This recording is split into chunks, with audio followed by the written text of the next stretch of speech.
गुरुजीगिरी.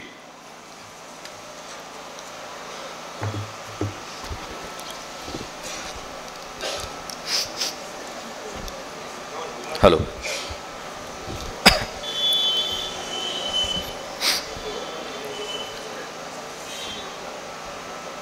पुण्यामध्ये असंच एकदा उद्योजकांसाठी माझ्या व्याख्यानाचं आयोजन केलं होतं. एक लहान या जाणीवेतून उद्योजकांच्या समोर व्यक्त झालो. भाषण संपलं आणि व्याख्यान संपून मंचाच्या पायऱ्या उतरत असताना एक आजोबा कोपऱ्यात उभे असलेले माझ्या जवळ आले. नमस्कार केला. त्यांच्या डोळ्यात काहीतरी प्रश्न जाणवत होता. आजोबा मला म्हणते झाले, बाळा, सगळ्या प्रश्नांवरती बोललास. आयुष्यात व्यावसायिक या जाणीवेतून प्रचंड पैसा कमावला आणि त्या पैशाच्या साहाय्यानं आवश्यक असलेल्या सगळ्या गोष्टी खरेदी केल्या, प्राप्त केल्या, विकत घेतल्या, कमावल्या. पण आता एक कोडं मात्र आयुष्यात उलगडत नाही. मी म्हटलं, काय झालं बाबा, काय कोडं आहे? ते उद्योजक असलेले बाबा, 70-80ला टेकलेले बाबा मला विचारत होते, बाळा, पैशाच्या साहाय्यानं सगळं काही कमावता येऊ शकतं, सगळं खरेदी करता येऊ शकतं, पण मला एक प्रश्न आहे की आता सगळं मी कमावलं, पण जगणं कसं कमवायचं, जिवंत राहणं कसं कमवायचं, त्याचं उत्तर मला गवसत नाही. मीही निरुत्तरित झालो. त्या बाबांना म्हटलं, त्या प्रश्नाचं उत्तर माझ्याही समोर नाही आहे. ते बाबा जराशे हिरमुसले. मनाला खंत वाटली. पुन्हा काही क्षणात मनात एक विचार चमकला.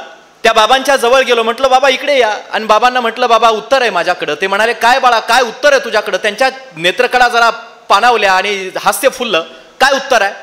मी म्हटलं, बाबा, जिवंत राहणं कमावता येऊ शकतं. ते म्हटले, कसं कमावता येऊ शकतं? म्हटलं, तुम्ही नसताना सुद्धा उद्याच्या तुमच्या पिढ्या जेव्हा अभिमानानं म्हणतील की आमचे बाबा आम्हाला उत्तमपणे असं सांगायचे, त्यांच्या त्या संस्कारावरती आम्ही जिवंत आहेत.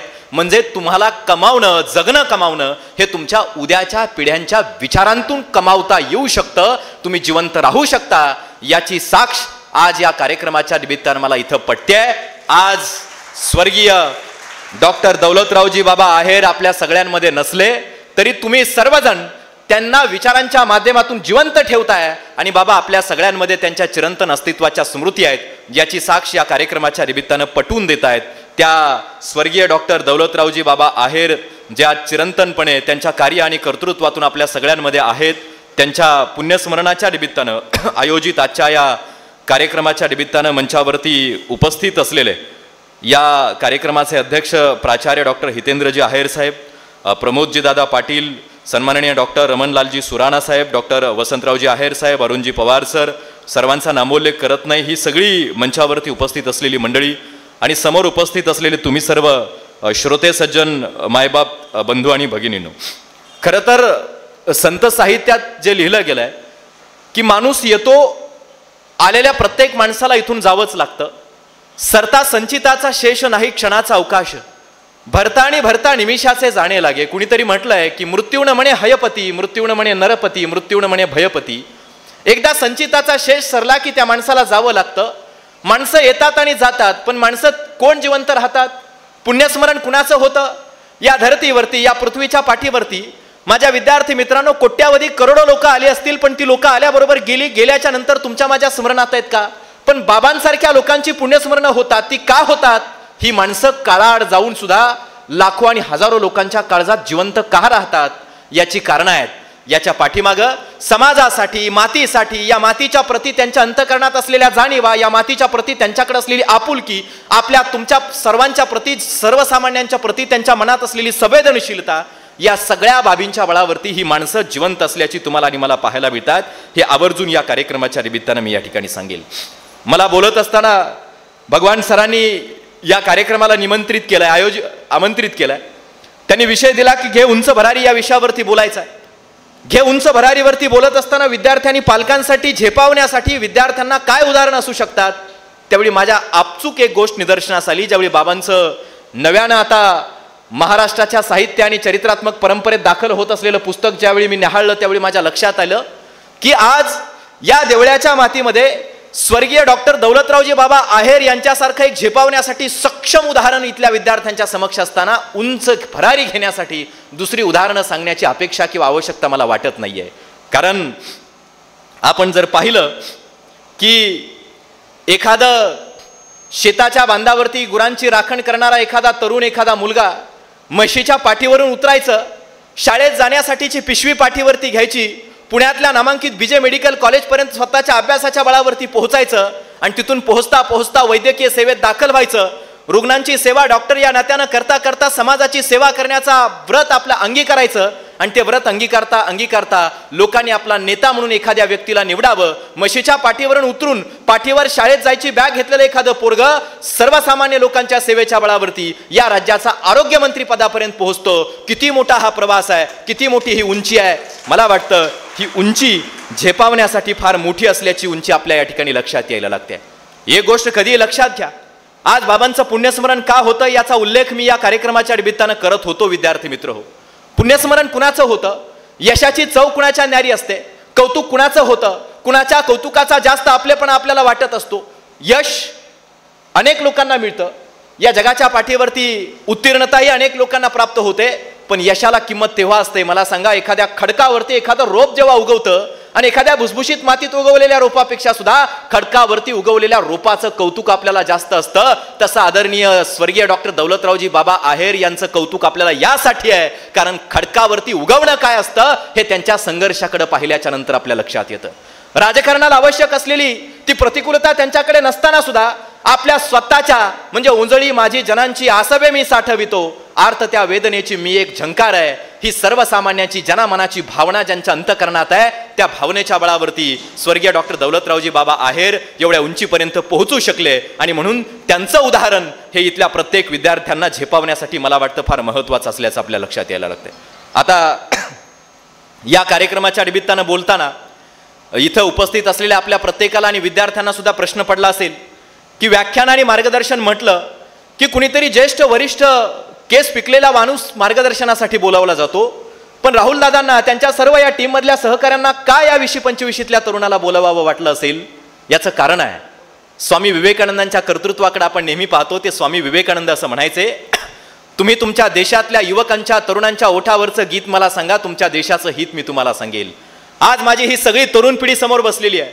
या पिढीला मला हे सांगायचं आहे की या काळाचा प्रतिनिधी म्हणून, तुमचा एक भाऊ म्हणून या जाणीवेतून आदरणीय डॉक्टर राहुल दादांनी मला या कार्यक्रमाच्या निमित्तानं बोलावलंय. कारण आपल्या ओठावरती जे गीत आहे त्यात आपल्या समाजाचं आणि राष्ट्राचं हित दडलेलं आहे. ते आपल्या सर्वांच्या समक्ष मांडण्यासाठी या कार्यक्रमाच्या निमित्तानं मी या ठिकाणी उपस्थित आहे. ही सगळी मुलं मी ज्यावेळी पाहिली इथं आल्याच्या नंतर, तरुण उपस्थित असले तर त्यांच्या डोळ्यात पाहायची मला सवय आहे. डोळ्यात पाहिलं की जाणवतं यांच्या मनात काय चाललंय, यांच्या कर्तृत्वाची उंची कुठल्या दिशेला जाणार आहे. इथल्या वातावरणात आल्याच्या नंतर हे सगळं भारावून टाकणारं वातावरण आहे. जिथं ज्यांच्या नावानं हे महाविद्यालय त्यांची प्रतिमा पाहायला मिळते. टीके पाटील सर या मातीचे आदर्श आहेत, त्यांची स्मृतीस्थळ या ठिकाणी पाहायला मिळत आहे. या वातावरणात एक वेगळं चैतन्य आहे आणि या पिढीच्या नेत्रांकडे पाहून मला कविवर्य बाबा बोरगावकरांच्या ओळी समरल्या. ते असं लिहितात की देखणी ती पाऊले जी ध्यासपंथे चालती, वाळवंटातून सुद्धा स्वस्ती पद्मे रेखती, तेच डोळे देखणे जे कोंडिती साऱ्या नभा, नभाला नेत्रात कोंडण्याचं सामर्थ्य सर तुम्ही तुमच्या विद्यार्थ्यांच्या काळजात आणि डोळ्यात रुजवलंय. याची चमक या सगळ्या विद्यार्थ्यांच्या नेत्रात आणि त्या मनोगत व्यक्त करणाऱ्या तरुणाच्या नेत्रात मला या ठिकाणी जाणवते. हे या मातीचं यश आहे. हे बाबांनी घालून दिलेल्या विचारांचं खरं खुरं यश असल्याचं आपल्याला या कार्यक्रमाच्या निमित्तानं या ठिकाणी पाहायला मिळत आहे. पण तरी सुद्धा आज विद्यार्थी तरुण उंच भरारी घेण्यासाठी सज्ज होत असताना काहीतरी अडथळे त्याच्या वाटेत असल्याचे आपल्याला पाहायला मिळत आहेत. विद्यार्थी झेपावत असताना कुठल्या तरी चुका होत असल्याच्या आपल्याला सातत्यानं पाहायला मिळत आहेत. आणि मग इथं पालक म्हणून काही मंडळी मोठ्या संख्येने उपस्थित असल्याचे लक्षात येत आहेत. ही पोरं झेपावतायत, आमची पिढी उंच भरारी घेतीये. ही भरारी घेत असताना यांच्या वाटेतले नेमके अडथळे कुठलेत याचा विचार सगळ्यात पहिल्यांदा त्यांनी करताना पालकांनी करणं मला वाटतं या कार्यक्रमाच्या निमित्तानं सांगणं सगळ्यात जास्त गरजेचं आहे. काय होतं बरं का, 31च्या अंधाऱ्या रात्री आपण पाहिलंय. आता तो मुलगा हा दादा या मंचावरती येऊन ज्ञानोबांचे संदर्भ देत अतिशय सुंदर पद्धतीने आपलं मनोगत व्यक्त करत होता. माऊली ज्ञानोबांनी ज्या वयामध्ये अमृतातेही पैजा जिंकण्याचं सामर्थ्य या माय मराठीला दिलं, त्या वयातली आमची तरुण पिढी आज नेमकं काय करते, मग ती कशी उंच भरारी घेईल याचा प्रश्न कधीतरी विचारावा लागेल.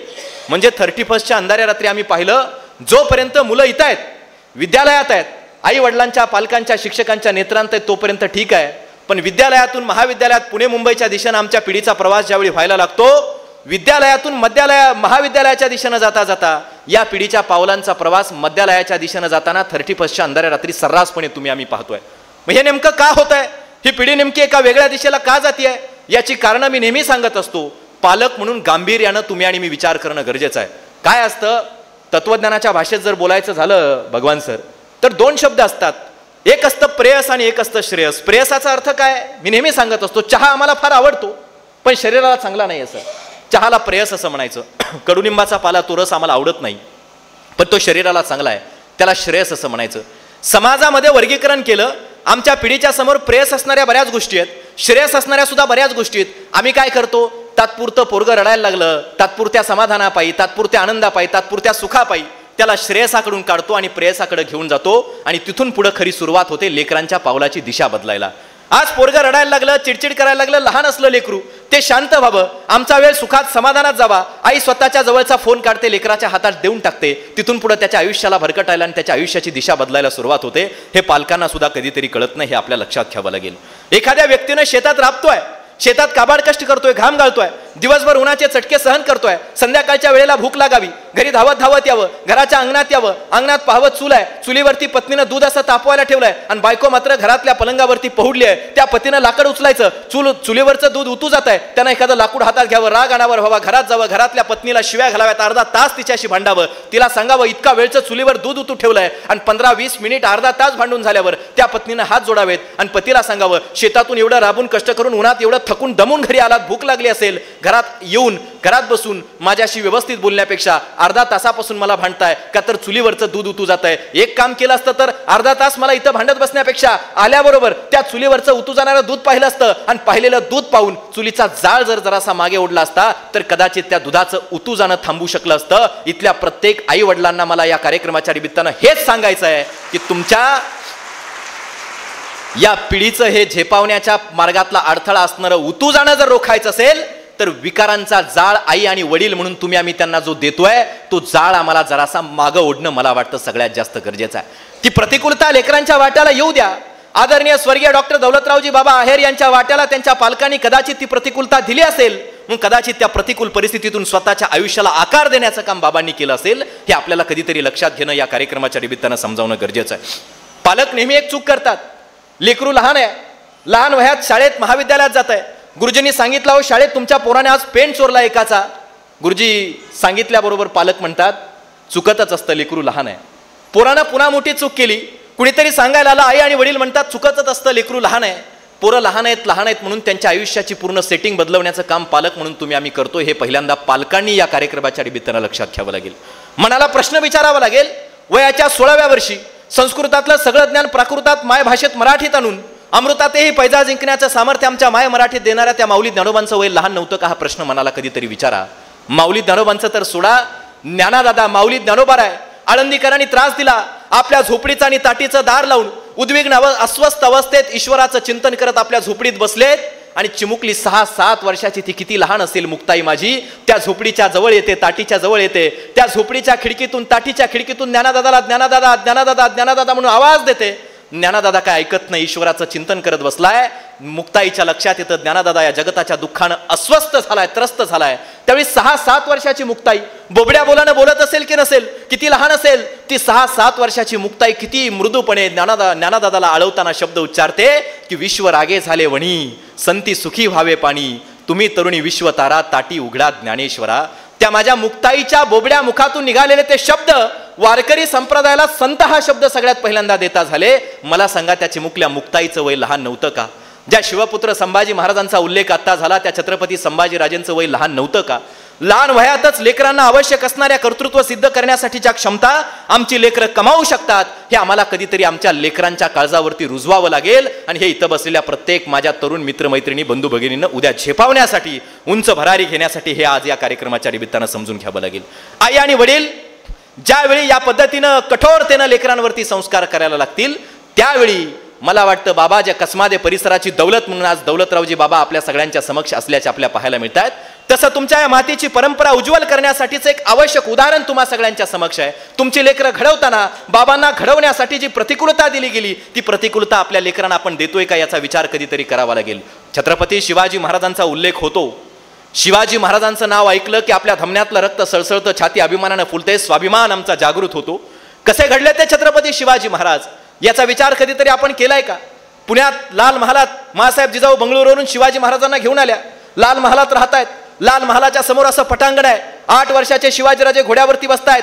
वेगानं घोडा पळवतायत. हातात तलवार घेऊन सपासप तलवार चालवतायत. दानपट्टा गरागरा फिरवायचं शिकतायत. भाला फेकायचं शिकतायत. मासाहेब जिजाऊ अशा समोर उभा आहेत. मासाहेब जिजाऊंनी आपल्या लेकराकडे पाहावं. कुठल्या आईला आनंद होणार नाही. 8 वर्षाचं माझं लेकरू इतक्या वेगानं घोडा पळवतंय, दानपट्टा चालवतंय, तलवार चालवतंय. मासाहेबांच्या डोळ्यात आनंदाचे अश्रू यायचे. धपकन शिवाजीराजे अचानक घोडा चालवता चालवता घोड्यावरून एका दगडावर कोसळले. 8 वर्षाचं बाळ कोसळलंय. आमच्यातली एखादी आई असती तर धावत धावत गेली असती. बाळाला उचलून घेतलं असतं, विचारलं असतं, सांगितलं असतं, नको हा घोडा, नको तलवार, नको काहीच. काय करायचंय? दौलत आहे आपल्याकडे, सर्वस्व आहे, काय गरज आहे? पण मासाहेब जिजाऊ स्तब्ध उभे आहेत. शिवाजीराजे पडले, गुडघ्याला जखम झाली, तोंडात माती गेली, खळकण डोळ्यातून अश्रू आलं. मासाहेब जिजाऊ समोर आहेत. एक लेकरू आहे बघा, 8 वर्षाचं. शिवरायांना वाटलं असेल माझ्या आईनं जवळ यावं. शिवाजीराजे मासाहेब म्हणून आवाज देत आहेत. शिवांना वाटलं असेल आईनं जवळ यावं, अंजारावं, गोंजारावं, उचलून घ्यावं, उराशी लावावं, कवटाळावं. पण मासाहेबांच्या लक्षात आलं माझं पोर पडतंय, उठतंय, पडतंय, उठतंय, उभा राहत नाहीये. त्याची दुखरी बाजू मी आहे. आई म्हणून मी त्याची भावनिक बाजू इथं उभा आहे, संवेदनशील बाजू उभा आहे. मासाहेब जिजाऊ ताड ताड ताड ताड पावलं टाकत स्वतःच्या महालात जाऊन बसल्या. शिवबांना राग आला असेल 8 वर्षाच्या.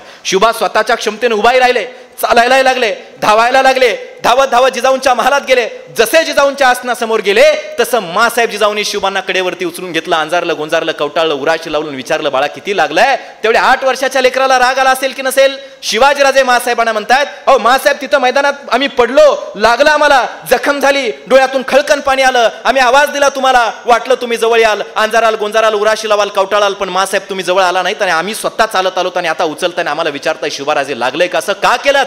त्यावेळी या महाराष्ट्राची सिहीन, या महाराष्ट्राची, या देशाची राष्ट्रमाता आपल्या लेकरावर संस्कार करताना शिवबाराजांना सांगत होत्या की लक्षात ठेवा शिवबाराजे, ज्या माणसाला पडल्यानंतर उभा राहण्यासाठी कुणाचा तरी आधार शोधत बसावं लागतं, तो माणूस आयुष्यात स्वतःच्या पायावर कधीच उभा राहू शकत नाही. लक्षात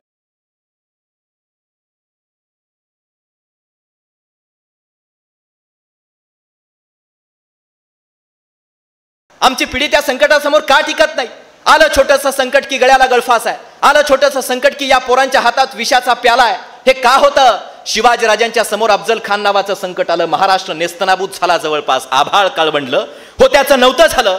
एकीकडे स्वतःच्या पत्नी मृत्यूशय्यावरती आहेत. या द्विधा परिस्थितीतून कसं सावरायचं स्वतःला? पडले असतील माझे शिवाजीराजे, पण पडून सुद्धा त्या संकटातून उंच फरारी झेपावण्याची शिवबाराजांनी घेतली. याच्या पाठीमागं मासाहेब जिजाऊंनी लहान वयात केलेला तो संस्कार आहे. हा संस्कार कधीतरी तुमच्या आणि माझ्या लक्षात येणं मला वाटतं गरजेचं आहे. आणि मला खात्री आहे ज्या ज्यावेळी या पद्धतीचे सोहळे अशा मातीत व्हायला लागतील, आज एवढं राजकीय वारसा असलेला हा सगळा आहेर परिवार आहे. राहुल दादांनी ठरवलं असतं तर एखादा फार मोठा नाच गाण्याचा उत्सव किंवा कुठलेही कार्यक्रम या तुमच्या मातीमध्ये कुठल्याही निमित्तानं ते करू शकले असते, पण बाबांच्या स्मृतीच्या निमित्तानं कुठला कार्यक्रम त्यांच्या व्यक्तिमत्वाला साजेसा होऊ शकतो याची साक्ष या कार्यक्रमाच्या निमित्तानं त्यांनी पटवून दिलेली आहे. आणि मला खात्री आहे ज्यावेळी अशी माणसं या महाराष्ट्राच्या मातीत होऊन गेलेली तुमच्या काळजात रुजायला लागतील, अशा माणसांच्या स्मृती तुम्ही जिवंत ठेवायला लागाल, अशा विचारांचे सोहळे तुम्ही आयोजित करायला लागाल, त्यावेळी तुमच्या मातीतून शिकलेली ही पोरं परदेशापर्यंत नोकऱ्याला जातील. परदेशात तर जातीलच हो. परदेशात नोकऱ्याला कोण जात नाही? आज पोरं जातात, नोकऱ्याला जातात, मोठी होतात, आईबापांना अभिमान वाटतो. पण परत येताना परदेशात अमेरिका, इंग्लंडवरून परत येणाऱ्या नोकरी करणाऱ्या पोरांच्या हातात येताना काय असतं? एखादी दारूची बॉटल हातामध्ये असते. पण तुमची ही पोरं, हा सोहळा आणि हे विचार आणि अशी माणसं जर असतील तर मला खात्री आहे या देवळ्याच्या मातीतली ही सगळी पोरं शिकून सवरून जर मोठी झाली, परदेशात अमेरिका, इंग्लंडला जरी नोकऱ्याला गेली, तर परत येताना हातात दारूची बॉटल घेऊन येणार नाहीत. तर तुम्ही दिलेला हा संस्कार, बाबांचा हा संस्कार, परत येताना तुमची लेकरं आपल्या खांद्यावर या देशाचा तिरंगा, गळ्यात एखाद्या ऑलिम्पिकच्या स्पर्धेचं मेडल घेऊन या देवळ्याच्या मातीत परत येतील. हा विचार आणि याच्यासाठी लागणारं बीजारोपण स्वर्गीय डॉक्टर दौलतरावजी बाबांनी या मातीत केलेलं आहे. याची प्रचिती या कार्यक्रमाच्या निमित्तानं आल्याशिवाय राहत नाही. तरुण आहे तिथं बरेचसे म्हणून सांगतोय. तारुण्याची व्याख्या काय आहे? तरुण म्हणजे काय? तारुण्य म्हणजे काय असतं? बाबा तरुण होते, त्यांच्या पुस्तकात वाचलं त्यावेळी कळतं. जब्बार पटेल साहेबांनी किती सुंदर पद्धतीने त्या पुस्तकाला आता प्रस्तावना लिहू पाहतायत. एवढी मोठी माणसं, काय भावनिक संवाद बाबांशी त्यांनी त्या पुस्तकात टिपले. ते पुस्तक येत आहे तुमच्या भेटीला. मी उत्सुक आहे ते वाचण्यासाठी, बाबांचं ते चरित्रात्मक पुस्तक. ज्यावेळी बीजे मेडिकल कॉलेजला ते शिकतायत, एवढ्या मोठं पोरं आज वैद्यकीय शिक्षण घेत असतील, तर त्या अभ्यासापायी पोरांच्या प्रकृतीकडे जर पाहिलं आपण, तर त्यांची शरीरयष्टी पाहिल्याच्या नंतर लक्षात येतं ही पोरं 8वी 9वीच्या वर्गात आहेत की काय, अशी MBBSच्या पोरांची प्रकृती दिसते. पण त्या परिस्थितीमध्ये प्रचंड व्यायाम करायचा, स्वतःचं बलदंड शरीर घडवायचं, कुस्त्या करायच्या, पैलवानकी करायची आणि त्याच्यासोबत अभ्यास सुद्धा करायचं, स्वतःचं मनगट आणि मेंदू सक्षम करायचा हा तारुण्यात असतो. याची प्रचिती बाबांकडे पाहिल्याच्या नंतर येते आणि आल्या वाचून राहत नाही. आणि तारुण्य तेच असतं. तरुण म्हणजे काय असतो, तारुण्याची व्याख्या काय, माझ्या इथं बसलेल्या विद्यार्थ्यांना, मला मित्र बंधू भगिनींना सांगायचं. तरुण म्हणजे काय असतो. मी असं समजतो की तरुण हा वयावरून ठरत नाही. तारुण्याची व्याख्या ही वयावरून ठरत नाही. तारुण्य म्हणजे काय, बुडत्या राष्ट्राला, बुडत्या समाजाला, किमान बुडत्या कुटुंबाला तारण्याचं सामर्थ्य ज्याच्यामध्ये असतं ना, मी त्याला तरुण म्हणतो. आणि ते तारुण्य आज आपल्यामध्ये येणं मला वाटतं सगळ्यात जास्त गरजेचं आहे. पण आज नेमकं काय होत आहे, आमचं हे तारुण्य कुठं आहे, कुठं बुडालंय आमचं तारुण्य. जब्बार पटेल साहेब सांगायचे की बाबांचं सगळं तारुण्य ग्रंथालयात गेलं, पुस्तकं वाचण्यात गेलं, व्यायाम करण्यात गेलं, स्वतःच्या आयुष्याला आकार देण्यात गेलं. आणि आमच्या पिढीचा आज तारुण्य कशात जात असल्याचं पाहायला मिळत आहे. मध्ये एखाद्या कंपनीनं 1.5 GB डेटा फ्री दिला, जिओ नावाच्या कंपनीनं, तो डेटा संपत नाही म्हणून अस्वस्थ होऊन झोपण्यामध्ये आमच्या पिढीचं तारुण्य आज वाया जर जात असेल तर आमच्या समाजाची दिशा कोणत्या दिशेला जाणार आहे. आज सोशल मीडिया आणि मोबाईल नावाच्या गोष्टीमध्ये आमच्या या पिढीचं तारुण्य आज आम्हाला खर्ची होत असल्याचं सातत्यानं पाहायला इथल्या प्रत्येक विद्यार्थी मित्रांचं तुम्हाला आणि मला पाहायला मिळत असल्याचं लक्षात यायला लागतंय. म्हणजे मी नेहमी सांगत असतो, बघा पूर्वी बघा ओठावरती संवाद असायचा ना, आम्ही कसं बोलायचो, हाय हॅलो, आई वडिलांना बोलणं आमचं कसं असायचं, ओठानं बोलायचो ना. आमच्या ओठावरचं बोलणं आता आमच्या बोटावरती आल्याचं आम्हाला पाहायला मिळतंय. आणि बोटाच्या एका क्लिकनं तुम्ही आणि मी व्यक्त होतोय. कसं व्यक्त होतोय, बोटाच्या एका क्लिकनं व्यक्त होतोय. मला प्रश्न विचारायचा इथं जमलेल्या प्रत्येकाला, आपण पाहिलं असेल, एकेकाळी आपण पाहिलं असेल, पूर्वी अगदी 10, 12, 15, 20 वर्षापूर्वी एखादी आई, एखादं पोरगं शाळेत जायचं, जिल्हा परिषदेच्या शासनाच्या शाळेत, आणि आई मात्र त्याची शेतात जायची, डोक्यावरती पाटी घेऊन, टोपली घेऊन शेतात जायची. आणि शेतात गेलेली आई जायची आणि पोरगा मात्र दुपारी 2 वाजता 3 वाजता शाळेतून घरी यायचं लेकरू. आणि घरी आल्यापासून ते फक्त किलकिल्या डोळ्यानं आईची शेतातून येण्याचा जो रस्ता, आईची शेतातून परतीचा जो वाट आहे, त्या वाटेकडे डोळं लावून बघायचं. त्याला वाटायचं माझी आई आता येईल, माझी आई मग येईल. एकदा का मावळतीला सूर्य निघाला, गाई गुरांच्या खुरांची धूळ अशी उधळली की त्या धुळी समवेत, त्या मावळतीला जाणाऱ्या सूर्याच्या मावळती समवेत आई अशी येताना दिसली की डोक्यावरती पाटी घेतलेली आई पाहिली की ते पोरगा प्रचंड वेगानं धावायचं. खास खळगे वाटेतले काटे कुठे पाहायचं नाही, धावत धावत जायचं, आपल्या आईला करकचून घट्ट मिठी मारायचं. आई त्याला कडेवरती घ्यायची, घरी आणायची, त्याचे 2 पापे घ्यायची, त्याच्याशी बोलायची. मला सांगा, गेल्या 5 वर्षात हा संवाद आपण कधी पाहिलाय का? आईशी एखाद्या लेकराचं हे बिलगणं, आईसोबतची ही ममता, आईसोबतचं ते भावनिक संवाद या 5-10 वर्षात आपण कधी पाहिलाय का? मग आमच्या पिढीचा हा संवाद का जातोय? पिढी भरारी घेण्यासाठी हे अडथळेत. आचार्य विनोबा भावे जे म्हणायचे की भावना ही माणसाच्या जगण्याची अभिरुची आहे. भावनेच्या बळावर माणूस त्याचं वेगळेपण सिद्ध करत असतो, भावनेच्या बळावर माणसाची ओळख होत असते. पण आज आमच्या पिढीच्या भावना नेमक्या का मरू पाहतायत याचा विचार करावा लागेल. आणि याच्या पाठीशी असलेली ही सोशल मीडिया नावाची गोष्ट तुम्हाला आणि मला लक्षात घ्यावी लागेल. त्याचा वापर झाला पाहिजे, या मोबाईल नावाच्या गोष्टीचा वापर व्हावा, इथल्या प्रत्येक मुलांनी त्याचा सकारात्मक उपयोग करावा. पण त्याला काहीतरी मर्यादा असतात. या मर्यादा तुम्हाला आणि मला आज मला वाटतं समजून घेणं सगळ्यात जास्त गरजेचं आहे. ते आपल्या लक्षात घ्यावं लागेल. या मर्यादा समजून घ्याव्या लागतील. हे विष आहे. तथागत सिद्धार्थ गौतम बुद्धांना एकदा प्रश्न विचारला गेला होता की तथागत विष कशाला म्हणायचं? तथागत गौतम बुद्ध म्हणाले, एखादी गोष्ट किती चांगली असली पण ती प्रमाणापेक्षा अधिक झाली की तिचं विषामध्ये रूपांतर व्हायला लागतं. हे विष आहे. हे प्रमाणापेक्षा अधिक आमची पिढी ज्यावेळी वापरायला लागली त्यावेळी तिचं विषात रूपांतर झालंय. मोबाईल नावाच्या गोष्टीवरती बोललंच पाहिजे. आज वर्तमानात माझ्या या पिढीच्या उंच भरारी घेण्यासाठीच्या मार्गातला सगळ्यात मोठा अडथळा जर काय होत असेल तर ही गोष्ट आहे. कोविडपर्यंत ठीक होतं, कोविडपर्यंत सगळं आमचं पाठ्यपुस्तकातून अभ्यास होता. कोविड नंतर व्हर्च्युअल झालंय. आईच लेकराला सांगते बाळा घे मोबाईल आणि अभ्यासाला बस, अशी परिस्थिती आज निर्माण झाली आहे. पोरं मोबाईलवरती अभ्यासच करतात की नको ते काय करतात याचा प्रश्न कधी आईवडिलांच्या मित्रांना मनाला पडत नाही. इथल्या प्रत्येक विद्यार्थी मित्रांनो, मला तुम्हाला हे सांगायचं आहे, आयुष्याला दिशा द्यायची आहे, एका मोठ्या वाटेवरती जायचं आहे. या वाटेत जर एवढी छोटीशी गोष्ट अडथळा बनत असेल तर आपण आपल्या स्वतःच्या प्रती काही गोष्टी समजून घेणं मला वाटतं सगळ्यात जास्त गरजेचं असल्याचं आपल्या लक्षात घेणं आज गरजेचं आहे. मुक्तांगण आहे पुण्यामध्ये, मुक्तांगण ऐकलं असेल बऱ्याच लोकांनी. मुक्तांगण नावाची संस्था आहे, व्यसनमुक्ती केंद्र आहे एक प्रकारचं. वेगवेगळी व्यसनं असलेली, अंमली पदार्थांचं व्यसन, ड्रग्सचं व्यसन, अशी व्यसन असलेली लोक तिथं कोंडली जायची, त्यांच्यावर उपचार व्हायचे. आता मुक्तांगणमध्ये जाऊन बघा कधीतरी डॉक्टर साहेब, मुक्तांगणमध्ये जर गेलं, हे सगळे कंपार्टमेंट्स आहेत. तिथं अंमली पदार्थांचं व्यसन, नको त्या वेगवेगळ्या गोष्टींचं व्यसन असणाऱ्या लोकांसाठी वेगवेगळी कंपार्टमेंट्स आहेत. पण आता एक कंपार्टमेंट तिथं पाहायला मिळतंय, तिथं काही पोरं कोंडलीत. मी म्हटलं हे का कोंडली तिथं, यांना कुठलं व्यसन आहे? अगदी तरणीताठी पोरं आहेत. त्या मुक्तांगणच्या लोकांनी सांगितलं यांना मोबाईलचं व्यसन आहे. मोबाईलचं व्यसन असलेली लोक त्या व्यसनमुक्ती केंद्रात कोंडावी लागतायत पोरं. हे किती दुर्दैवाची गोष्ट आहे. मी काही गोष्टी सांगेल, काही 3 घटना मी तुम्हाला सांगेल ज्या सत्य गोष्टी आहेत. इथल्या पालकांना आणि विद्यार्थ्यांना सुद्धा मला हे सांगायचं की उंच भरारी घेण्याच्या मार्गातला हा फार मोठा अडथळा आहे, तुमच्या आयुष्याला दिशा देणारा अडथळा आहे. हे समजून घ्यावं लागेल आपल्याला. कधीतरी भरारी घेताना या गोष्टी कधीतरी मनावर कोराव्या लागतील आम्हाला, की हा अडथळा आम्हाला दूर करावा लागेल. या सत्यकथा मी ऐकल्या होत्या आणि त्याची प्रचिती मी पडताळून पाहिलं. या सत्य गोष्टी आहेत. पुण्यामध्ये पिंपरी चिंचवड नावाचं शहर आहे, आपण ऐकलं असेल. पिंपरी चिंचवड मोठं शहर. पिंपरी चिंचवडला एक 9 वर्षाचं लेकरू होतं. 9 वर्षाचं. आई आणि वडील दोघेही कामाला जायचे नोकरीला. आई वडील घरी आले की 9 वर्षाचं ते बाळ रडायचं, चिडचिड करायचं. आई वडिलांना वेळ मिळावा, त्यांचंही जीवन मस्त व्हावं, सुखात ते राहावेत म्हणून आई किंवा वडील खिशातला फोन काढायचे आणि पोराच्या हातात द्यायचे. 9 वर्षाचं ते लेकरू मोबाईलवरती, युट्यूबवरती नको त्या गोष्टी पाहत राहायचं, युट्यूब पाहायचं, गेम खेळायचं. एके दिवशी ते पोरगं प्रचंड मोबाईल वेडं झालं. मानसिकदृष्ट्या प्रचंड मोबाईलमध्ये अडकलं गेलं.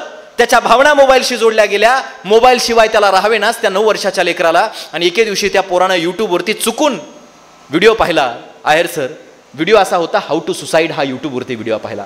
आत्महत्या कशी करावी हा व्हिडिओ त्या 9 वर्षाच्या लेकरानं पाहिला. आणि त्या पोरानं त्या व्हिडिओत जसं दाखवलं तसंच स्वतः घरात गेला, बेडरूमचं दार लावलं, खिडकीच्या गजाला दोरी बांधली, स्वतःच्या गळ्याला गळफा, स्वतःच्या टेडीबिअर नावाचा बाहुला होता वडिलांनी घेऊन दिला, त्याला दोरी बांधली, त्याला फाशी दिली. त्याला वाटलं टेडीबिअर मेला.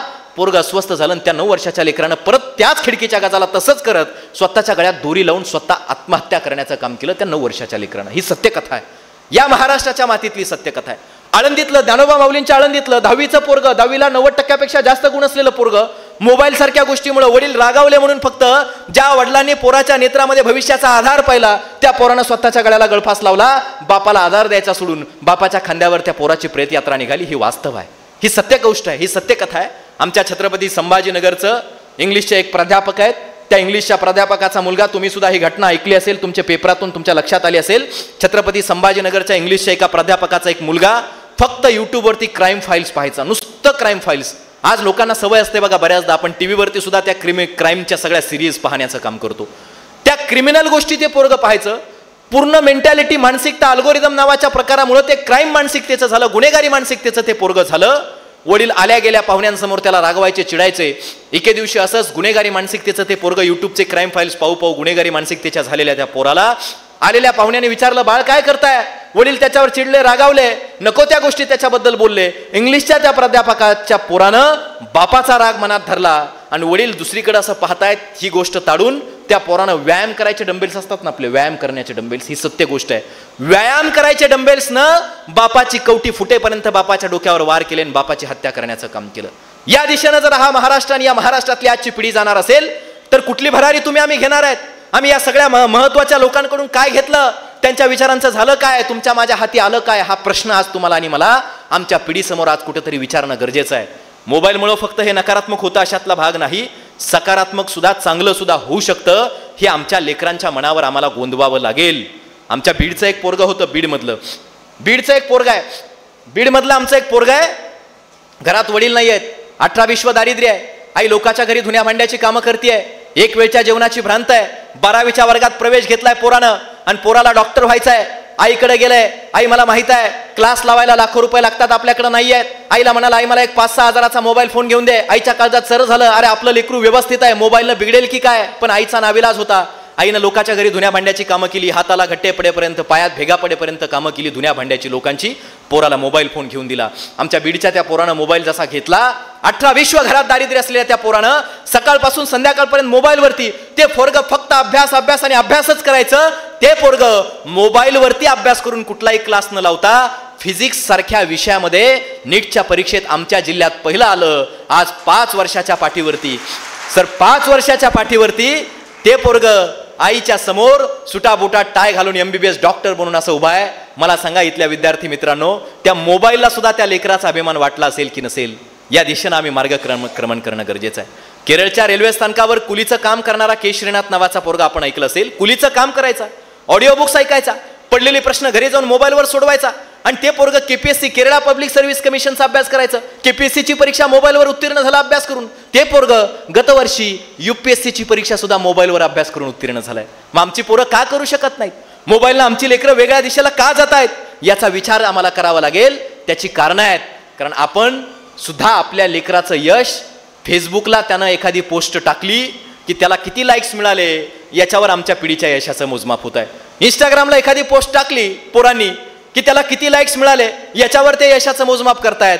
पण मित्रांनो, तुमचा भाऊ म्हणून तुम्हाला जर भरारी घ्यायची असेल तर तुमचा भाऊ म्हणून तुमच्या या भावाचं एक वाक्य काळजावर कोरून ठेवा की तुम्ही आजच्या परिस्थितीमध्ये फेसबुकवर टाकलेल्या फोटोला किती लाईक्स मिळाले याच्यापेक्षा स्वतःची लायकी वाढवण्यावर जर भर दिला तर तुम्ही उंच भरारी घ्याल. हे कधीतरी लक्षात घ्यायला शिका. मी सांगतो की व्हॉट्सअपचा स्टेटसचा खेळ असतो बघा. सकाळ संध्याकाळ यानं स्टेटस ठेवलं, त्यानं काय स्टेटस ठेवलं. व्हॉट्सअपच्या त्या स्टेटसचा इमेजेस खेळ करत बसण्यापेक्षा आई आणि बापाची मान अशा अभिमानानं उंच होईल असं स्वतःचं स्टेटस निर्माण करा ना. लोक तुमचा फोटो स्टेटसला ठेवल्याशिवाय राहणार नाहीत हे समजून घ्यावं लागेल. पोरं या दिशेला का जात आहेत याची कारणं आहेत. कारण आपण स्वर्गीय डॉक्टर दौलतरावजी बाबा आहेर यांच्याकडे जर पाहिलं आणि त्यांना विचारलं असेल त्या काळात की तुमचे आदर्श कोण आहेत, त्यांचे आदर्श सुद्धा त्या उंचीची माणसं कधीतरी असायची, त्या उंचीची माणसं असायची. आज आम्ही मोठी माणसं पाहिली की त्यांना विचारलं त्यांचे आदर्श शिवाजी महाराज, बाबासाहेब आंबेडकर, डॉक्टर APJ अब्दुल कलाम. ही माणसं ज्यावेळी आदर्श असतात त्यावेळी आमच्या पावलांची दिशा सुद्धा योग्य असते. आज आम्ही पोरांना जर आईबापाने कधी विचारलंय का, घरी जाऊन पाठीवर हात टाकला एखाद्या आईनं वडिलांनी आणि विचारलंय बाळा तुझा आदर्श कोण आहे, हे विचारायला आई वडिलांना वेळच नाही आहे. कधीतरी विचारा आमच्या पोरांना. या व्याख्यानातून घरी जा, जवळ घ्या लेकराला, ममतेनं मायेनं त्याच्या खांद्यावर हात टाका आणि त्याला विचारा बाळा तुझा आदर्श कोण आहे. आजच्या पिढीचे आदर्श कोण आहेत माहित आहे? समोर बसलेली ही माझी पिढी आहे, त्यांची चूक नाही आहे. त्यांचे आदर्श ही सगळी माध्यमं त्यांच्यासमोर प्रस्थापित करतात. कोण आदर्श आहेत आमच्या पिढीचे? एखादा नवीन चित्रपट आला आणि त्या चित्रपटातला एखादा हिरो लगेच त्या पिढीचा आदर्श झाल्याशिवाय राहत नाही. हे वास्तव आहे, हे नाकारून चालता येणार नाही. आता पुष्पा नावाचा चित्रपट आला, मी व्याख्यानाला जातो आणि पोरांना विचारलं बाळांनो आदर्श काय, कोणता चित्रपट आहे, त्यातल्या हिरोचं नाव काय? पोरं ऍक्शन सहित सांगतात सर. लहानाली लेकरं ऍक्शन सोबत सांगतात की झुकेगा नाही साला म्हणणारा पुष्पा. कसं झुकेगा नाही साला ऍक्शननं पोरं सांगतात. कधीतरी आई वडील लेकरांना जवळ घेऊन त्यांना सांगा बाळा एखादा काल्पनिक पुष्पा नावाचा चित्रपट आला आणि त्या काल्पनिक पुष्पा नावाच्या चित्रपटातला असा हात करून झुकेगा नाही साला म्हणणारा तो पुष्पा राज तुझा आदर्श असण्यापेक्षा जो काल्पनिक आहे तो पुष्पा राज तुझा आदर्श असण्यापेक्षा अरे या महाराष्ट्राच्या मातीतून घोड्यावरती बसून दिल्लीश्वर बादशाह औरंगजेबाच्या आग्र्याच्या दरबारामध्ये जाऊन इवल्याशा गोष्टीनं स्वाभिमानाला ठेच पोहोचली म्हणून त्या औरंगजेबाच्या एवढ्या मोठ्या दरबारासमवेत त्याचा अपमान करत त्याच्याकडे पाठ करत अरे आमच्या महाराष्ट्राच्या भगव्याला सलाम करत महाराष्ट्राच्या मातीत परत येणारे आणि कधीच कुणासमोर न झुकणारे ते छत्रपती शिवाजी महाराज तुझे आदर्श असले पाहिजेत. हे सांगा आमच्या लेकरांना. हे आमच्या लेकरांना आम्हाला सांगावं लागेल. आमच्या लेकरांना आमच्या पिढीला आम्हाला सांगावं लागेल की स्वतः समोर मरण आलंय. मगाशी या दादानं जसं सांगितलं की डोळे काढलेत, हाताची बोटं कापलीत, अंगावरची साल्टीना साल्टी सोडली तरी सुद्धा जो माणूस मृत्यू समोर सुद्धा झुकला नाही ते शिवपुत्र छत्रपती संभाजी महाराज तुझे आदर्श असले पाहिजेत. हे आमच्या लेकरांना ज्यावेळी आम्हाला सांगायला लागू आम्ही त्यावेळी आमच्या पिढीचे सुद्धा आदर्श योग्य असल्याशिवाय राहणार नाहीत. या गोष्टी आम्हाला समजून घ्यावा लागेल. शहीद भगतसिंगांचा उल्लेख मगाशी झाला. ही परंपरा या पिढीच्या खांद्यावरती आहे. हा देश लेकरांना उंच भरारी घ्यायची आहे, पण ती भरारी घेताना आमच्या देशानं सुद्धा भरारी घेतली पाहिजे हाही विचार त्यांच्या पाठीशी असणं गरजेचं आहे. भगतसिंगांचा उल्लेख मगाशी झाला. शहीद भगतसिंगांची परंपरा कुणाच्या खांद्यावर असेल तर या पिढीच्या खांद्यावरती आहे. विद्यार्थी मित्र हो, आपल्या खांद्यावरती भगतसिंगांची परंपरा हे कधीतरी सांगा, आपल्या समजून घ्यावं लागेल. फाशीवर जाता जाता भगतसिंग तुमच्या खांद्यावरती परंपरा देऊन गेले आहेत. भगतसिंगांनी लिहिलेली जी डायरी ती वाचली तर आपल्या लक्षात येतं. बटुकेश्वर दत्तांना काही पत्र लिहिली, ती पत्र कधीतरी वाचा, आपल्या लक्षात येतं भगतसिंग फासावरती जाणार होते. फासावरती इंग्रजांचं शासन आहे आणि उद्या फासावरती जायचं, उद्या शिक्षा आहे, त्यांना फाशी होणार आहे. आणि भगतसिंग फ्रेंचच्या राज्यक्रांतीचे एक पुस्तक वाचत होते. पुस्तक होतं हातात, तुरुंगामध्ये. पुस्तकाची पानं चाळायची, वाचायची आणि संध्याकाळच्या वेळेला झोपायची वेळ आली की पान दुमडायचं. जिथपर्यंत वाचन झालं तिथून पान दुमडायचं, मुडपून ठेवायचं आणि झोपी जायचं. जेलरला माहीत झालं या माणसाला उद्या दुसऱ्या पानापासून सुरुवात करायची म्हणून पान दुमडून ठेवतोय. आणि ज्या दिवशी फाशीची वेळ आली त्या दिवशी भगतसिंगांनी पुस्तक वाचलं आणि तसंच पान दुमडलं, असं मुडपलं आणि पुस्तक ठेवून दिलं. आणि दुसऱ्या दिवशी सकाळी ते फासावरती जाणार आहेत. जेलरला प्रश्न पडला, अरे उद्या हा पुस्तक वाचायला हा माणूसच नसणार आहे, हा भगतसिंगच नसणार आहे, तरी सुद्धा या माणसानं पुस्तकाचं पान का मुडपून ठेवलं असेल, या राज्यक्रांतीच्या पुस्तकाचं पान दुमडून का ठेवलं असेल. आणि न राहून सकाळी फाशीवरती घेऊन जाताना भगतसिंगांना त्या माणसानं प्रश्न विचारला, असं का केलं भगतसिंगजी तुम्ही? त्यावेळी शहीद आझम भगतसिंग सांगत होते, मी पुस्तकाचं पान दुमडून ठेवलं, उद्या वाचायला जरी मी नसलो तरी मला खात्री आहे माझ्या भारताच्या मातीतल्या प्रत्येक आई मी फासावर गेल्यावर स्वप्न बघेल की माझ्या पोटी सुद्धा ही परंपरा पुढे अव्याहत ठेवणारा एक भगतसिंग जन्माला आला पाहिजे, आणि जन्माला आलेली आमच्या मातीतली ही पोरं माझी ती परंपरा पुढे कायम करतील. हा वारसा भगतसिंगांनी आपल्या खांद्यावरती दिलाय. हा वारसा भगतसिंगांचा आहे. हा तो संवेदनशील वारसा कधीतरी जपण्याची भूमिका या मातीतल्या पोराने आपल्या खांद्यावरती उचलणं मला वाटतं सगळ्यात जास्त गरजेचं आहे. कारण भारतातल्या तरुणांकडून जगाला अपेक्षा आहेत, जगाला प्रचंड अपेक्षा आहेत. आपल्याला वाटेल आम्हाला आमच्या कुटुंबाला आणि आमच्या घरातल्या लोकांना आमच्याकडून अपेक्षा नाहीत, आणि जगाला आमच्याकडून काय अपेक्षा असू शकतात. भारतीय तरुणांकडे जग एका वेगळ्या नजरेने पाहत आहे. स्वामी विवेकानंद भारतातल्या तरुणांकडून जगाला अपेक्षित आहेत. भारतीय तरुणांकडून जगाला ती अपेक्षा आहे. आपण जर पाहिलं अमेरिकेच्या राष्ट्राध्यक्षांची 18 डॉक्टरांची फौज आहे. 18 डॉक्टर आहेत राष्ट्राध्यक्षाच्या फौजेमध्ये. किती? 18 डॉक्टरांची महत्वाची फौज आहे. त्या 18 डॉक्टरांमधले 13 डॉक्टर भारतीय मुलं आणि मुली आहेत, भारतातले मुलं आणि मुली. हे कोण आहेत? तुमच्या माझ्यासारखी वाड्या वस्त्या तांड्यावरती ग्रामीण भागातली ही पोरं आहेत. आज आम्ही पाहिलं आमच्या भारताची काय प्रतिमा जागतिक पातळीवरती आहे. ती प्रतिमा या पिढीच्या खांद्यावरती आहे. या पिढीच्या खांद्यावर ही भारताची प्रतिमा असल्याचं या पोरांनी आणि आमच्या सगळ्या पिढीने समजून घेणं गरजेचं आहे. आम्ही पाहिलं मध्ये रशिया आणि युक्रेनचं युद्ध सुरू आहे. इकडनं तोप डागली जाते, तिकडनं बॉम्ब टाकला जातोय, प्रचंड घमासान सुरू आहे, राख रांगोळी झाली आहे. दोन देशाच्या मध्ये जायची कुणाची मजल नाही आहे, आणि एखादा भारतीय पोरग त्या दोन देशाच्या सीमेवरती मधोमध उभा राहत आहे आणि स्वतःच्या खांद्यावर असा तिरंगा ध्वज घेत आहे. तो तिरंगा पाहिल्याबरोबर युक्रेनकडून दागल्या जाणाऱ्या तोफा थांबतात, रशियाकडून फेकलं जाणारं रॅकेट थांबतंय, आणि जोपर्यंत ते पोरग तिरंगा घेतलेलं या टोकाचं त्या टोकाला निघून जात नाही तोपर्यंत त्या दोन देशांमध्ये शांतता नांदते. ही आमच्या देशाची खरी ओळख आहे. हे आमच्या देशाचं सामर्थ्य आहे. हे सामर्थ्य आपल्याला समजून घ्यावं लागेल. हे भारत मातेचं सामर्थ्य आम्हाला आमच्या मनात आणि आमच्या नेत्रात जपावं लागेल. तेव्हा आम्ही उंच भरारी घेऊ शकू. ती उंच भरारी आम्हाला अपेक्षित आहे. हे या कार्यक्रमाच्या निमित्तानं मला तुम्हाला सांगणं आज या कार्यक्रमाच्या निमित्तानं सगळ्यात जास्त गरजेचं वाटतं. आमची जी परंपरा आमच्या देशाची आहे ती त्यागवादी परंपरा आहे, भोगवादी परंपरा नाही. प्रभू श्रीरामाला अंगा खांद्यावरती नांदवणारी ही तुमची नाशिक जिल्ह्याची माती आहे. प्रभू श्रीरामाचा तो उदात्त वारसा या नाशिकच्या मातीला लाभलेला आहे. आमची ही संस्कृती, आमची ही परंपरा जी बाबा जपत आलेत, ही सगळी मोठी माणसं जपत आलेत. स्वर्गीय रामरावजी आहेर साहेब जपत आले आहेत, आदरणीय टीके पाटील साहेबांनी जपली आहे, स्वर्गीय डॉक्टर दौलतरावजी बाबा आहेरांनी जपली आहे, आता आदरणीय आमदार साहेब ती परंपरा जपू पाहतायत. ही जी परंपरा आहे ही त्यागवादी परंपरा आहे. प्रभू श्रीरामांचा वारसा या मातीला, ही भोगवादी परंपरा नाही आहे. आमचं काय होतं माहिती आहे का? आमच्या या सगळ्या पिढीचं चित्रपट आला पाश्चिमात्य प्रभाव असलेला की त्यातलं सगळं आमची पोरं स्वीकारतात. राहणं, पेहराव, सगळ्या गोष्टी स्वीकारतात. वेस्ट कंट्रीज आपण म्हणतो, पाश्चिमात्याला वेस्टचं काय झालंय डॉक्टर साहेब माहिती आहे का? सुवर्णा साहेब, आम्ही वेस्टचं सगळं वेस्ट स्वीकारलंय. बेस्ट काहीच स्वीकारलं नाही. आमच्या पिढीनं वेस्टचं बेस्ट काहीच स्वीकारलं नाही, सगळं वेस्ट स्वीकारलंय. आमची ही त्यागाची परंपरा आम्ही कधी समजून घेतली नाही. प्रभू श्रीरामाचा तो त्यागाचा वारसा आहे. पुत्र कसा असावा याची साक्ष श्रीराम पटवतायत. एका धर्मामध्ये मंदिर बांधण्यापुरते प्रभू श्रीराम नाही आहेत. श्रीराम हे राष्ट्रपुरुष आहेत.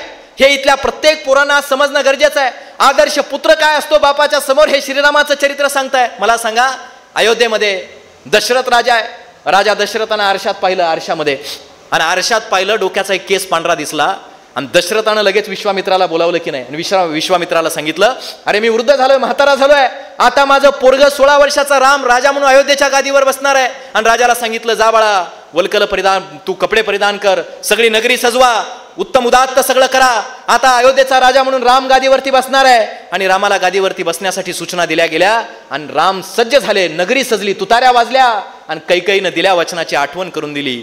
आणि रामाला बापानं बोलावलं दशरथ राजानं. नेत्रकळा अशा पानावल्यात माझ्या दशरथ राजाच्या, जमिनीला नजर भिडली आहे, पायाच्या अंगठ्यानं माती उकरतोय बाप. पोरगा 16 वर्षाचा समोर आहे. अरे राजगादीवर बसण्यासाठी बापाची भावाची हत्या करणाऱ्या घटना भारताच्या इतिहासात कित्येक लोकांनी, मुघलांच्या इतिहासात जर आपण पाहिल्या तर झालेल्या आहेत. अरे आपल्या 16 वर्षाच्या पोराला राजगादीवर बसायचं आहे. आता राजगादीवर बसायचं सांगून लगेच त्याला 14 वर्षाच्या वनवासाला पाठवून द्यायचं आहे. कसं सांगायचं पोराला? बापानं पोराच्या नजरेत सुद्धा नजर मिळवली नाही. सांगितलं, बाळा मला माफ कर, दिल्या वचनापायी तुला आता राजगादीवर बसायचं नाही तर 14 वर्षाच्या वनवासाला निघून जायचंय. जाशील का? रामानं नजर सुद्धा वर केली नाही. बघा पुत्र काय असतो, बापाची इज्जत कशी राखायची असते, प्रतिष्ठा कशी जपायची असते. नजर सुद्धा रामानं वर केली नाही.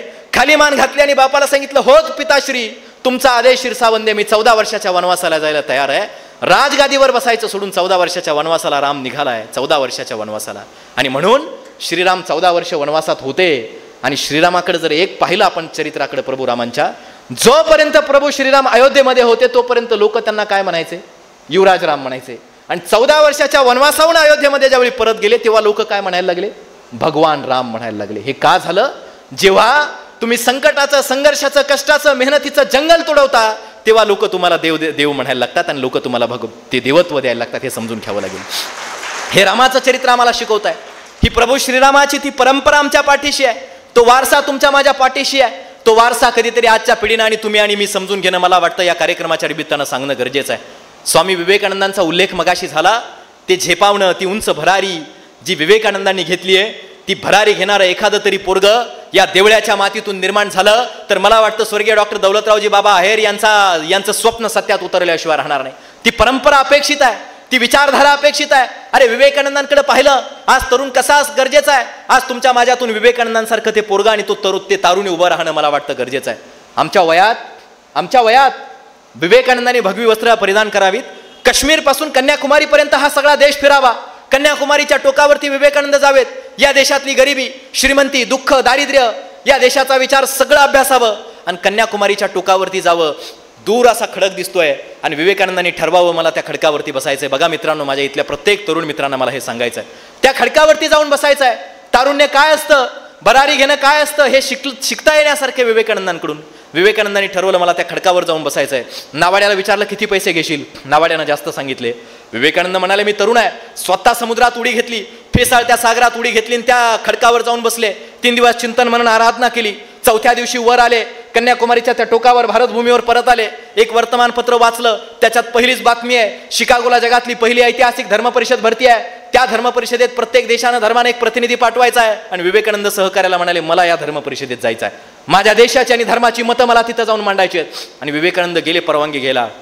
गुरु रामकृष्ण परमहंसांचं निधन झालेलं आहे. गुरुमाता शारदा माता आश्रमात आहेत आणि विवेकानंदांनी शारदा माताशी भाजी कापतात चाकून सुरीनं. शारदा मातेच्या जवळ गेले आणि शारदा मातेला पेपर दाखवला आणि म्हणाले की माता, मला शिकागोच्या अमेरिकेच्या धर्मपरिषदेमध्ये माझा देश, माझा धर्म काय आहे हे सांगायला, माझी मतं मांडायला जायचंय, मला परवानगी आहे का? शारदा माता गप्प बसल्या. उत्तर कसं द्यावं त्यांना कळेना. शारदा मातेनं भाजी कापायचा तो चाकू, ती सुरी ना अशी विवेकानंदांच्या समोर फेकली. विवेकानंदांना कळेना असं का केलं. प्रश्नाचं उत्तर तर दिलं नाही, चाकू समोर फेकलाय आणि सांगितलं उचलून दे. विवेकानंदांनी सुरी उचलली, शारदा मातेच्या हातात दिली. जशी हातात दिली तशा शारदा माता म्हणाल्या, बाळा, शिकागोच्या धर्मपरिषदेमध्ये माझा धर्म आणि देश समजावून सांगण्यासाठी तू जाऊ शकतोस. विवेकानंद बुचकळ्यात पडले. प्रश्नाचं उत्तर अगोदर दिलं नाही, सुरी उचलून हातात दिली. त्यावेळी माझ्या प्रश्नाचं उत्तर का दिलं? शारदा मातेला विचारलं, माते असं का केलं? ज्यावेळी सुरी उचलून हातात दिली त्यावेळी तुम्ही का उत्तर दिलं की बाळा तो शिकागोच्या धर्मपरिषदेत या देशाची मतं मांडायला जाऊ शकतोस? त्यावेळी शारदा माता म्हणाल्या, बाळा, ज्यावेळी तू सुरी उचलली आणि माझ्या हातात देत होता त्यावेळी त्या सुरीची जी धार आहे, धार ती तुझ्या पोटाकडे होती आणि मूठ आहे ती माझ्या पोटाकडे होती. बाळा, एवढी काळजी माझी तू घेतलीस. अरे या जगाच्या दुःखाची धार स्वतःच्या कवेत साठवण्याचं सामर्थ्य आमचा धर्म, आमची संस्कृती आम्हाला शिकवतं आणि ते जगतोयस तू. आता तू या देशाची, या धर्माची मतं शिकागोच्या धर्मपरिषदेत मांडायला सक्षम आहेस, तू जाऊ शकतोस. गेले स्वामी विवेकानंद शिकागोच्या धर्मपरिषदेमध्ये. हे कमवावं लागतं. ही समाजाप्रतीची, देशाप्रतीची आपुलकी कमवावी लागते. शिकागोच्या धर्मपरिषदेमध्ये स्वामी विवेकानंद गेले, भाषण केलं. भाषणासाठी 2रा नंबर होता. विवेकानंदांचं नाव यायचं, स्वामी विवेकानंदांचं. भगवी वस्त्र आहेत अंगावरती. वस्त्र पाहिलेली लोक हसायला लागली सगळी स्वामी विवेकानंदांना. आणि स्वामी विवेकानंद भगवी वस्त्र आहेत. सन्माननीय आमदार साहेबांचं आगमन झालेलं आहे. आपण त्यांचं एकदा टाळ्यांच्या गजरात स्वागत करूयात. आमदार साहेबांना माझी विनंती असेल, आपण मंचावरती या. ठीक आहे. आनंदाची गोष्ट आहे, गेली 3 टर्म तुम्ही त्यांना विधिमंडळात पाठवतायत. बाबांचा तो वारसा घेऊन ते अव्याहतपणे प्रवाहित होत आहेत. आरोग्य क्षेत्राशी संबंधित आहेत. समाजाचं स्वास्थ्य कसं टिकवायचं असतं हे त्यांच्याकडे पाहून मला या ठिकाणी जाणवतं. मी एक 10 सेकंदाचा फक्त तुमचा वेळ त्यांच्या बाबतीत घेतोय. तुम्ही म्हणाल मध्येच या गोष्टी कुठल्या, म्हणजे मला एका गोष्टीचं कौतुक वाटलं. मी फार लहान आहे वयानं, पण आमच्याकडं बीड सगळं तुम्ही सध्या टी व्हीवरती पाहताय ज्या बाबीनं. हे का झालं माहीत आहे? याची कारणं आमच्याकडची लोक अभिमानानं सांगतात की आमची लोकप्रतिनिधी, आमचे आमदार हे दुसरी शिकलेले आहेत, शिकलेलेच नाहीत, शाळा शिकलेले नाहीत. शाळा शिकलेले नाहीत अडाणी येथे अभिमानानं सांगतायत आमची लोक. पण देवळ्यात आलो, देवळ्यात मी बऱ्याच लोकांशी चर्चा केली. अभिमानानं तुम्ही म्हणताय आमचे आमदार हे उच्च विद्या विभूषित आहेत. मला वाटतं असे आमदार आमच्याही मतदारसंघाला लाभले तर कदाचित आमचं ते स्वास्थ्य टिकून राहील. म्हणून त्यांचं अभिनंदन आणि तुमचंही अभिनंदन आहे. आपण त्या स्वामी विवेकानंदांच्या संदर्भानं या ठिकाणी बोलत होतो की शिकागोच्या धर्मपरिषदेत मग स्वामी विवेकानंद गेले आणि शिकागोच्या धर्म परिषदेमध्ये गेले.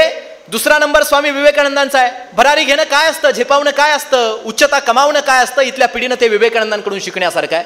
दुसरा नंबर आहे. भगवी वस्त्र पाहिली, सुटाबुटातली लोक हसायला लागली. अरे हे पोरग काय बोलणार आहे. नाव आलं की विवेकानंद म्हणायचे माझ्याऐवजी तुम्ही जाता का, परत म्हणायचे माझ्याऐवजी तुम्ही जाता का. शेवटी सगळी भाषणं संपली त्या ऐतिहासिक धर्म परिषदेत आणि विवेकानंदांना जावं लागलं भाषणासाठी. उभा राहिले आणि उभा राहिल्याबरोबर सगळ्या सभेकडे एकदा पाहिलं. लोक हसत होती विवेकानंदांना. वाटत होतं त्यांना हे काय बोलेल पोरग, तर्णबाण भगव्या वस्त्रातलं पोरग. आणि त्यावेळी स्वामी विवेकानंदांनी 2च वाक्य तोंडातून उच्चारली. बघा ती काय चैतन्याची नभाळी या भारतीय तरुणांकडची, काय ती सृजनशीलता आहे, काय ते नाविन्य आहे, काय या देशाची परंपरा उज्ज्वलता दर्शन आहे, उज्ज्वलतेचं दर्शन आहे.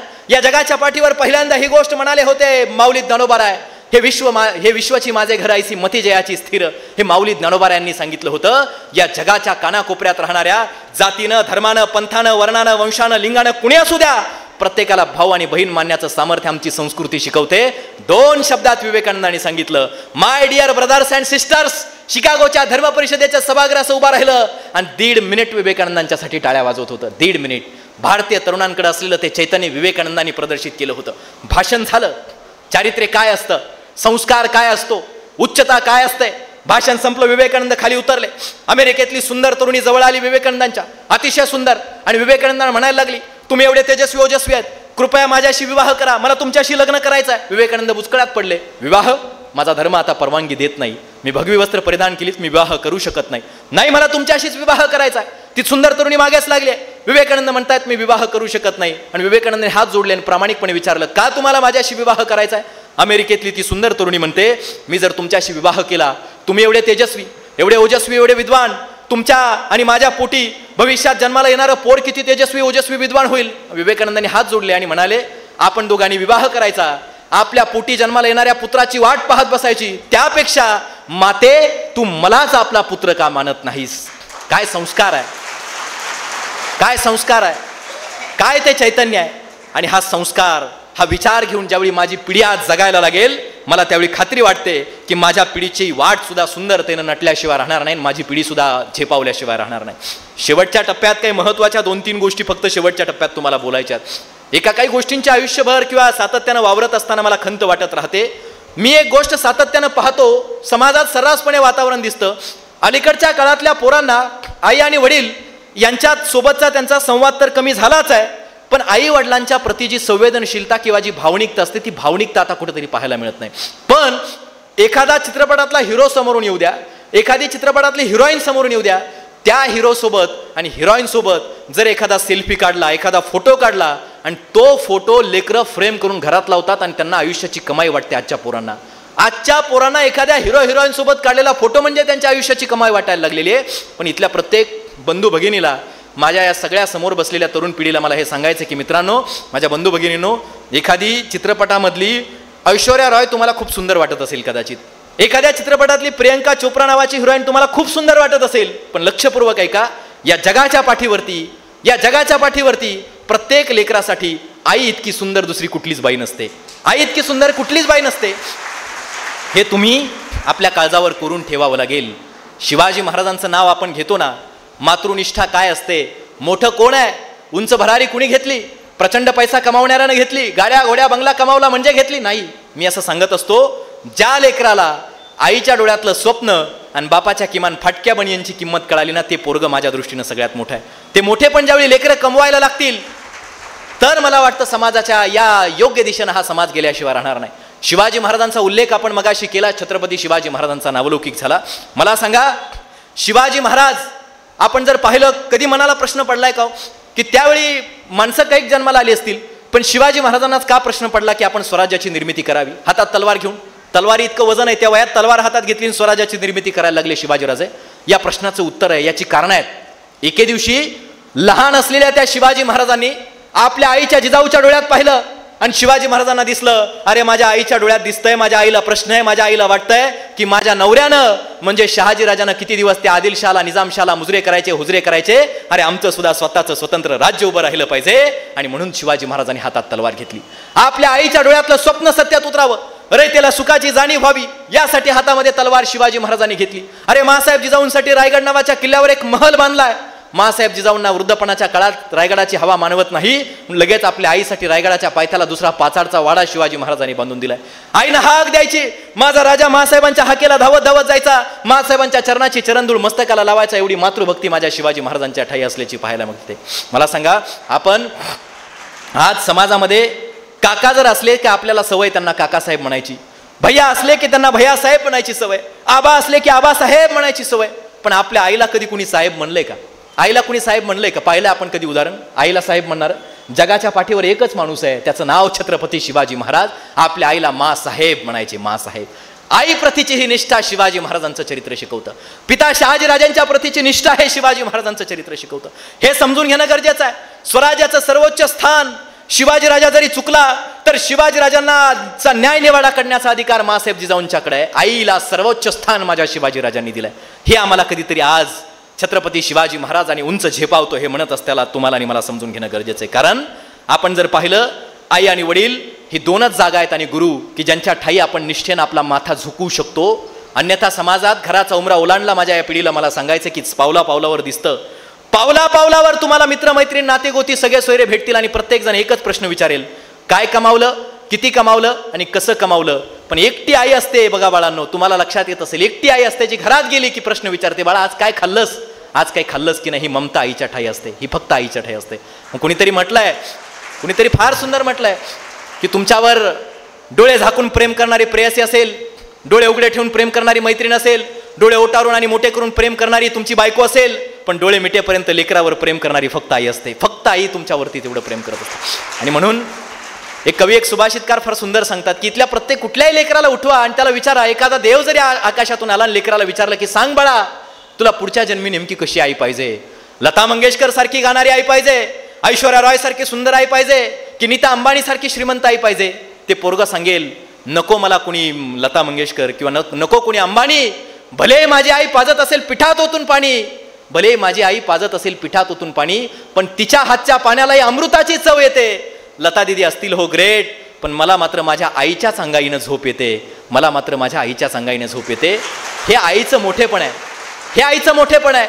हे आजच्या पिढीला समजून घ्यावं लागेल. आज आई जोपर्यंत आहे ना तोपर्यंत काही वाटत नाही आपल्याला, तिचं महत्त्व कळत नाही. पण जत्रा, फमू शिंदेने जसं सांगितलंय की जत्रा संपते, पालं उठतात, गाव सुनं सुनं उजाड वसाड होतं, त्यावेळी त्या आईची महती, जसं जत्रेचं ते महत्त्व कळतं. एखाद्या देवाच्या देव्हाऱ्यातून गाभाऱ्यातून देव हरवून जावा तसं घरातून आई गेल्यानंतर त्या घराची अवस्था होत असते. आई नाही, त्या घराला विचारा आईचं महत्त्व काय असतं. फमू शिंदे म्हणतात आई काय आहे, दुधावरची साय आहे, वासराची गाय आहे, लंगड्याचा पाय आहे. आई आहे जन्माची शिदोरी, सरतही नाही उरतही नाही. ती आई नावाची शिदोरी सोबत घेऊन जगणं ज्याला जमलं ना, माझ्या दृष्टीने तो माणूस आयुष्यात सगळ्यात मोठा झालाय. हे आपल्याला कळणं गरजेचं आहे. पोरांना वाटतं आईनं जन्म दिला म्हणजे आईचं ते मातृत्व आणि माझा एकट्याचा झालेला तो जन्म आहे. आईनं बाळांनो आपल्याला जन्म देते आई, त्यावेळी त्या आईचा तो पुनर्जन्म असतो. अरे स्वर्गाच्या आणि मृत्यूच्या उंबऱ्याला स्पर्श करून आई परत आलेली असते. डॉक्टर काही लोक इथे त्यांना लक्षात येईल, आईचा सुद्धा तो पुनर्जन्म असतो. आई सुद्धा मृत्यूच्या उंबऱ्याला स्पर्श करून परत आलेली असते. आणि म्हणून या जगाच्या बाजारामध्ये वेळ प्रसंगी तुम्ही वाघिणीचं दूध जरी विकत घ्यायचं ठरवलं तर पैशानं तुम्हाला वाघिणीचं दूध प्राप्त होईल, पण तुमच्या आईच्या ममतेचं ते दूध तुम्हाला कुठल्याही संपत्तीनं प्राप्त होऊ शकत नाही. त्यासाठी एक आई आणि आईचं लेकरूच व्हावं लागतं, हे लक्षात घ्या. ती ममता, आई प्रतीची ती संवेदनशीलता आपल्या मनात रुजवणं आज गरजेचं आहे. एका गोष्टीचं मला नेहमी वाईट वाटतं, पोरं खाजगीमध्ये बोलत असताना मी पाहतो, मुलं आज तरणीबाण पोरं सर्रासपणे एकमेकांमध्ये चर्चा अशी करतात की याच्या बापानं त्याला हे कमावून दिलं, त्याच्या बापानं त्याला हे कमावलं, माझ्या बापानं माझ्यासाठी काय कमावलं असं म्हणणारी पोरं समाजामध्ये आहेत. माझ्या बापानं आमच्यासाठी आमच्या बापानं काय कमावलं, पोरं म्हणतात तू असं, आमच्या बापानं आम्हाला काय कमावलं. इथल्या प्रत्येक मित्राने एक प्रश्न स्वतःला काळजाला विचारा की छत्रपती शिवाजी महाराजांचं नाव घेतो, डॉक्टर बाबासाहेब आंबेडकरांचं नाव घेतो, या दोन्ही महापुरुषांच्या वडिलांनी त्यांना काय दिलं, काय कमावलं शिवाजी महाराजांच्या बापाने शिवाजी महाराजांच्यासाठी. बंगळूरवरून माँसाहेब जिजाऊंनी शिवरायांच्या हाताला पकडलं आणि पुण्याच्या दिशेनं घेऊन आल्या. शहाजीराजांच्या समोरून शिवाजीराजे निघाले, परत त्यांची भेट कधी झाली याच्यात इतिहासात काही महत्वाचे दाखलेत. पण शहाजीराजांनी काय दिलं शिवाजी महाराजांना तिथून जाताना, किती पैसे दिले, किती घोडेगाडी दिले, काही दिलं नाही. दोन गोष्टी दिल्या, दोन. काळजावर करून ठेवा त्या गोष्टी, आई वडील देत असतात ते देणं आम्हाला जपणं जमलं गरजेचं आहे. दोन गोष्टी दिल्या. पहिली गोष्ट दिली त्या लहान शिवाजीराजांना बापानं शहाजीराजानं, ती गोष्ट आहे प्रतिपश्चंद्र रेखेव वरदीर विष्णूर विश्ववंदिता शाह सुनो शिवसैशाय मुद्रा भद्राय राजते प्रतिपदेच्या चंद्रकुरीप्रमाणे शहाजीराजेंचा पुत्र शिवाजीराजेंचं हे राज्य चंद्राच्या कलेकलेप्रमाणे वृद्धिंगत व्हावं, वाढत जावं, हा आत्मविश्वास देणारी ती सकारात्मक राजमुद्रा दिली. दुसरी गोष्ट दिली त्यागाचं, क्रांतीचं, लढवय्येपणाचं प्रतीक असलेला भगवा ध्वज दिला. दोन गोष्टी घेऊन शिवाजीराजे महाराष्ट्राच्या मातीत आले. एखादा नकाशा घ्यायचा असा कागदावर, पेन घ्यायचा, त्या नकाशावर असं टेकवायचा, टिंब उमटेल ना, एवढं छोटं राज्य शिवाजी महाराजांचं. या दोन गोष्टींच्या बळावर शिवाजी महाराजांनी अहत तंजावर, तहत पेशावर, असे तू हिमाचल सगळ्या देशाला व्यापून टाकेल एवढं स्वराज्य उभा केलं. 1000 पटीनं आपलं राज्य वाढवलं. हे कशाच्या बळावरती केलं? आई आणि बापाने तो आत्मविश्वास दिला, जगण्यासाठीची ती वाट दिली, ते ध्येय दिलाय. या बळावर शिवाजी महाराजांनी ते कमावलंय. बाबासाहेब आंबेडकरांचा इतिहास आहे. बाबासाहेबांनाही काय दिलं वडिलांनी? बाबासाहेबांच्या तर आईचं लहानपणी निधन झालंय.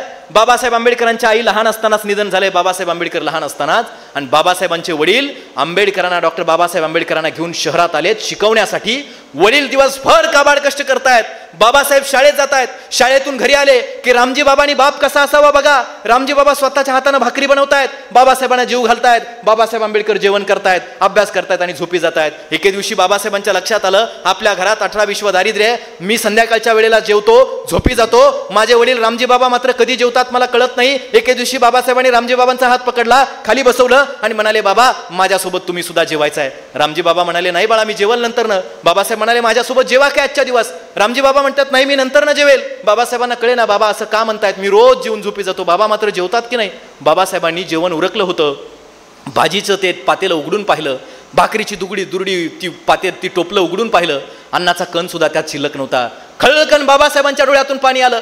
बाबासाहेबांना कळालं अरे मी जेवतो आणि झोपी जातो, माझा बाप मात्र तसाच उपाशी पोटी झोपी जातोय. बाबासाहेबांनी करकचून रामजी बाबांना मिठी मारली. दोघांच्या डोळ्यातून पाणी येत होतं आणि त्या रडवलेल्या अवस्थेत डोळ्यातून पाणी उगळताना बाबासाहेब आंबेडकर नावाचं त्यावेळचं लेकरू आपल्या बापाला, रामजी बाबाला म्हणत होतं बाबा अहो संध्याकाळच्या वेळेला उपाशी पोटी झोपता, दिवसभर काबाड कष्ट करता, बाबा तुम्हाला भूक लागत नाही का? तुमच्या पोटाची भूक भागते तरी कशी बाबा?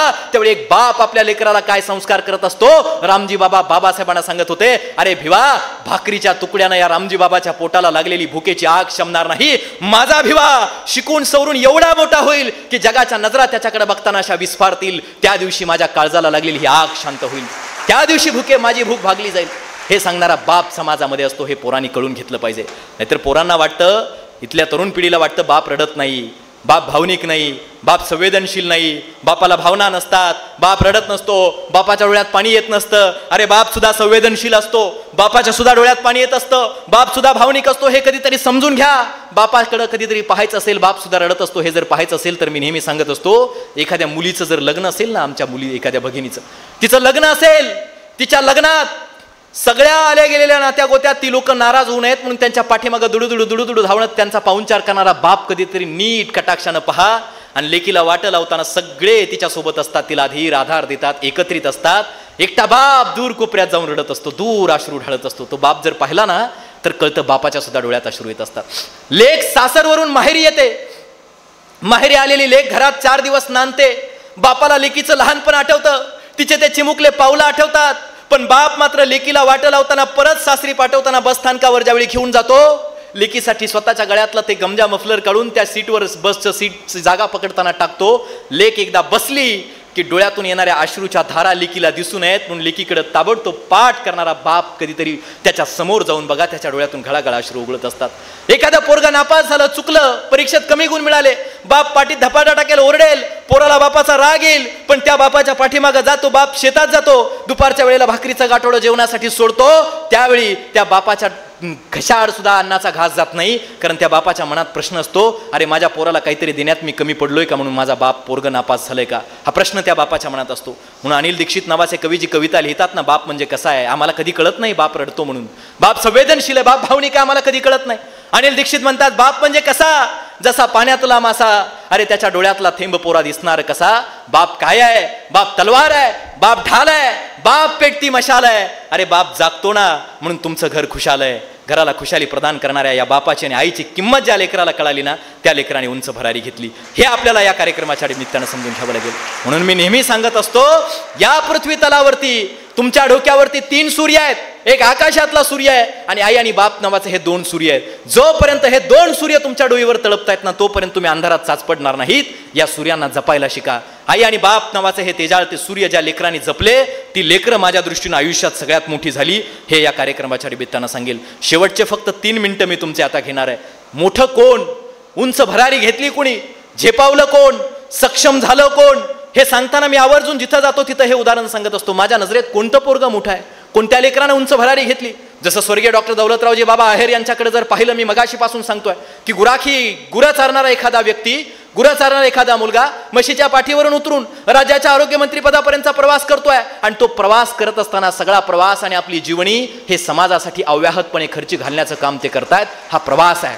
मला वाटतं हे मोठेपण आहे. हे मोठेपण आपल्याला जपता येणं गरजेचं आहे. आज तुमच्या चनकापूरच्या माध्यमातून इथल्या सगळ्या दुष्काळी परिस्थितीमध्ये ममतेचा ओलावा बाबांनी या मातीत निर्माण केल्याचं आपल्याला पाहायला मिळत आहे. तुमचं आरोग्य विज्ञान विद्यापीठ आहे, एकीकडे नागपूरला जाऊ पाहणारं विद्यापीठ स्वतःच्या क्षमतेने खेचून आणत माझ्या नाशिकला प्राप्त झालं पाहिजे, यासाठीचा पालकत्वाचा अट्टहास बाबांकडे पाहिल्याच्या नंतर लक्षात यायला लागतं. भारतीय जनता पक्ष आज फोपावल्याचा आपल्याला मला प्रत्येकाला दिसतोय. मी राजकीय टिप्पणी करण्यासाठी आलेलो नाही आहे, पण एखाद्या भारतीय जनता पक्षासारख्या पक्षाला नाशिक जिल्ह्यामध्ये खातं खोलून देण्याचं काम आमदारकी आणि खासदारकीच्या माध्यमातून करणारा माणूस किती मोठा असू शकतो, हे त्या घटनेवरून आणि त्या गोष्टीवरून आपल्या लक्षात आल्याशिवाय राहत नाही. हे त्यांचं मोठेपण आहे. हे मोठेपण आम्हाला कमावता येणं गरजेचं आहे. मी नेहमी सांगत असतो, वडार समाज आहे बघा, वडार समाज आपल्याला माहिती आहे का? वडार समाज दगड फोडतात, कष्टाळू जमात आहे.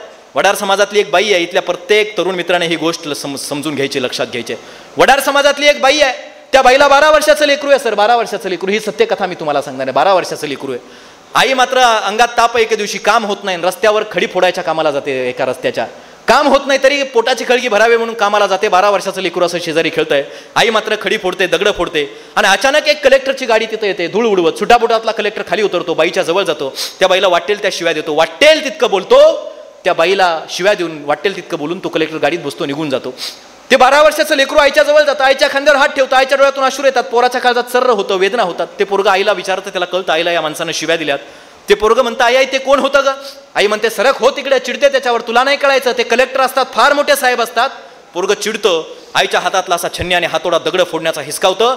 एक खडक असतो असा मोठा, त्या खडकावर जातं, छन्नीवर हातोड्याचे घाव घालायला लागतं. आईला वाटतं काय करताय, काहीतरी वाक्य तिथं लिहिताय. आई धावत धावत पोराच्या मागे जाते. पोरगं तिथं वाक्य लिहित असतं. आई त्याच्या हातातला छन्नी हातोडा हिसकावते. त्याला जराशी जखम होते, रक्ताची चिळकांडी उडते. जिथं काहीतरी लिहिलेलं असतं, वाक्य कोरलेलं असतं, तिथं रक्त रक्त शिंपलं जातं. आई पाहते, पोरानं काय लिहिलंय ते वाचावं. आई स्वतःचा पदर घेते, रक्त पुसते. 12 वर्षाच्या त्या लेकरानं त्या खडकावरती छन्नी हातोड्यानं कोरलेलं असतं. ते वाचल्याबरोबर आईच्या डोळ्यात अश्रू येतात.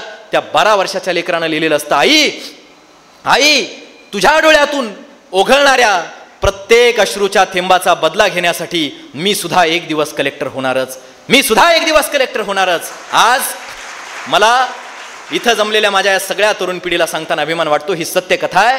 या महाराष्ट्राच्या मातीतल्या सोलापूर जिल्ह्यातल्या करमाळा तालुक्यातल्या जेऊरचं बालाजी मंजुळे नावाचं ते पोरगा आज कलेक्टर आहे. आज कलेक्टर आहे ते पोरगा. मोठं कोण आहे मग? झेपावलं कोण? भरारी कुणी घेतली? अरे ज्या लेकराला आईच्या डोळ्यातून उघळणाऱ्या अश्रूच्या थेंबाची किंमत झाली, ते पोरगं माझ्या दृष्टीनं मोठं झालं. त्यानं मोठेपण कमावलंय. ज्या पोराला बापाच्या पायातल्या भेगा समजल्या, ते पोरगं खऱ्या अर्थानं मोठं झालंय. हे मोठेपण तुम्ही आणि मी समजून घेणं आणि ती उंच भरारी आम्ही घेणं, मला वाटतं वर्तमान काळात सगळ्यात जास्त आवश्यक असल्याचं आपल्या लक्षात आहे. आणि ते आपण आजच्या पिढीने मला वाटतं समजून घेणं गरजेचं आहे. संघर्ष, कष्ट, संकट प्रत्येकाच्या वाट्याला येत असतात. बाबांचं ते चरित्र आता येईल. स्वर्गीय डॉक्टर दौलतरावजी बाबा आहेर यांचं ते चरित्र येईल, त्यावेळी तुम्ही वाचाल. मी ते निहाळलं, त्यावेळी लक्षात आलं. फार घटना घडामोडी आयुष्यात येतात, संघर्षाच्या, कष्टाच्या, संकटाच्या. मोडून पडायचं नसतं, त्याच्यातून सुद्धा उभं कसं राहायचं असतं. त्यातून जी माणसं उभे राहतात, खडकावर एखादं बीज जसं उगवतं त्याचं कौतुक आम्हाला वाटतं, तसं तुम्ही मोडून पडून उभा ज्यावेळी राहता, संकटाच्या छाताडावर पाय रोवून संघर्ष करत कष्टाने उभे राहता, त्यावेळी लोक तुमच्यासाठी टाळ्या वाजवत असतात, त्यावेळी लोक तुमचं कौतुक करत असतात. आणि म्हणून संघर्षाला सामोरं जायला शिकणं मला वाटतं बाबांच्या कर्तृत्वाकडून आणि महापुरुषांच्या चरित्राकडून आम्हाला समजून आल्याशिवाय राहत नाही, हे लक्षात घ्यावं लागेल.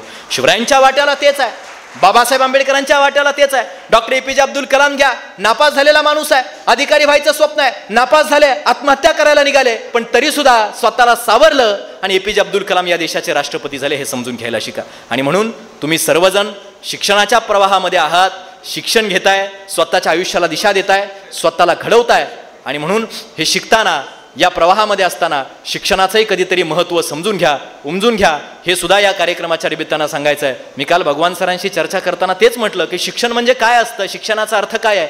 एक गैरसमज झालाय आमचा. शिक्षणाचा अर्थ काय? आता बाबा एवढं शिकले, पदव्यांचे कागद मिळवले, एखादं फार मोठं हॉस्पिटल वगैरे उभा करून प्रचंड पैसा कमावण्याच्या कामी राहू शकले असते, पण आपल्या शिक्षणाचा उपयोग आपल्या मातीतल्या मळलेल्या माणसांना उचलून घेण्यासाठी झाला पाहिजे. ज्यांची बाग फुलून आली म्हणतात त्यांनी 2 फुलं द्यावीत, ज्यांचे सूर जुळून आले त्यांनी 2 गाणी द्यावीत, आभाळा एवढी उंची ज्यांची त्यांनी थोडे खाली यावे, मातीत मळले आयुष्य ज्यांचे त्यांना थोडे उचलून घ्यावे. ही समाजाला उचलून घेण्याची, आपल्या माणसाला पोटाशी लावण्याची उदात्त भावना शिक्षणातून रुजणं समाजामध्ये सगळ्यात जास्त गरजेचं आहे. म्हणून सावित्रीबाई फुलेंनी जे लिहिलंय शिक्षण म्हणजे काय, काव्य फुले नावाच्या पुस्तकात लिहिलंय, शिक्षणाने जाते पशुत्व आणि येते मनुष्य पण. पहा, तुम्हाला माणूस बनवताना ते खरं शिक्षण आहे. आणि म्हणून पदव्यांच्या कागद याचा अट्टहास न धरता तुमच्यात माणुसकी रुजवणारं आणि समाजाच्या हितासाठी कामी लागणारं शिक्षण तुमच्यामध्ये रुजणं गरजेचं आहे. नाहीतर तुम्ही शिकले, सुटाबुटा टाय वी घातला आणि तुम्हाला विचारलं जंटलमॅन कोण आहे म्हटलं की तुम्हाला वाटतं टाय घातलं सुटाबुटातला माणूस समोर आला की त्याला जंटलमॅन समजायचं. आणि आपला बाप शेतात फाटक्या कपड्यांमध्ये राबत असेल, तो फाटके कपडे घालतो म्हणून आम्हाला जंटलमॅन वाटत नाही.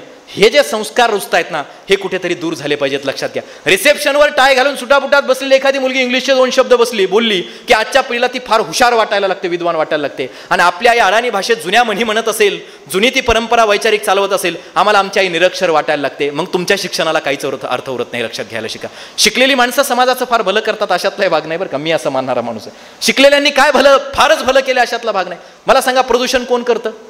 शिकलेली करतात का शेतात राबणारी माणसं करतात? भ्रष्टाचार कोण करताय? शिकून सवरून मोठी झालेले अधिकारीच भ्रष्टाचार करतायत ना. आणि म्हणून शिक्षण म्हणजे काय आहे, खरं शिक्षण काय आहे, हे आज या पिढीच्या मनात मला वाटतं रुजणं सगळ्यात जास्त गरजेचं आहे. आणि त्या शिक्षणाची भूमिका आज आपण समजून घेणं गरजेचं आहे. लोक म्हणत असतील की आज शिक्षणातून एक चांगला इंजिनियर घडणं गरजेचं आहे, आज शिक्षणातून एक चांगला वकील घडणं गरजेचं आहे, आज शिक्षणातून एक चांगला उद्योजक होणं गरजेचं आहे. पण मी सांगतो, आज शिक्षणामधून एक चांगला माणूस सगळ्यात पहिल्यांदा घडणं गरजेचं आहे. आणि तो चांगला माणूस या देवळ्याच्या मातीत बाबांची ही परंपरा असल्या कारणास्तव उत्तम आणि उदात्तपणे निर्माण होईल, हेही या कार्यक्रमाच्या निमित्तानं सांगतो. शेवटच्या 30 सेकंदामध्ये फक्त एवढंच सांगेल की काही झालं तरी मित्रांनो, किती मोठे व्हाल, बाबांचं हे सगळं चरित्र पाहिल्याच्या नंतर तेच पुन्हा जाणवतं. माणूस किती मोठा झाला, स्वतःच्या पोटाची कळगीन हाताची उंजळ एकदा भरली की काहीतरी समाजासाठी करायला शिका. त्यांनी समाजासाठी केलं म्हणून त्यांचं पुण्यस्मरण एवढ्या उत्तम पद्धतीने आज देवळ्याच्या मातीत साजरं होत आहे. महाराष्ट्राला त्यांचं स्मरण आज होत आहे, देशातल्या अनेक लोकांना आज त्यांचं स्मरण होत आहे. त्यांचे जे हितसंबंध आहेत हे का होतं? कारण तुमची सामाजिक उत्तरदायित्वाची भावना कुठेतरी असणं आज गरजेचं आहे. म्हणजे कोविडमध्ये आपण पाहिलं, कोरोना काळामध्ये काय परिस्थिती निर्माण झाली होती. आणि तुम्हाला तर आवर्जून बाबांचं स्मरण कोविड काळात झालं असेल, हे मी आवर्जून या कार्यक्रमाच्या निमित्तानं सांगतो. कोविडमध्ये माणसांची काय परिस्थिती झाली, एका श्वासासाठी माणसं हतबल झाली होती. अशा परिस्थितीमध्ये मला वाटतं ज्यांचे पोटावरती हात आहेत ना, पोटावर, ती लोक चंद्रावर घरं बांधायची स्वप्न पाहत होती, पण हातावर पोटं असलेली लोक चंद्राच्या कोरी एवढ्या भाकरीसाठी संघर्ष करत होती. अशा लोकांना सावरण्याचा, धीर देण्याचा, आधार देण्याची भूमिका हे आहेर परिवार त्या ठिकाणी बनलाय. आणि ती भूमिका आपल्याला अशा परिस्थितीमध्ये घेता येणं मला वाटतं सगळ्यात जास्त गरजेचं असल्याचं लक्षात येतं. कारण आपली परंपरा काय आहे, बाबांनी काय परंपरा तुम्हाला घालून दिली आहे की ताटात जर एखादी भाकरी असली तर आपली आपण खायचं, ही माणसाची प्रवृत्ती आहे. ताटातली आपली खायची आणि दुसऱ्याची हिसकवायची ही विकृती आहे. पण बाबांनी घालून दिलेली ही परंपरा आहे की आपल्या ताटात जर एक भाकरी असेल, आपली अर्धी खायची आणि अर्धी भाकरी एखाद्या भुकेल्या माणसाच्या मुखात खाऊ घालायची. हा संस्कार आहे, हा विचार आहे.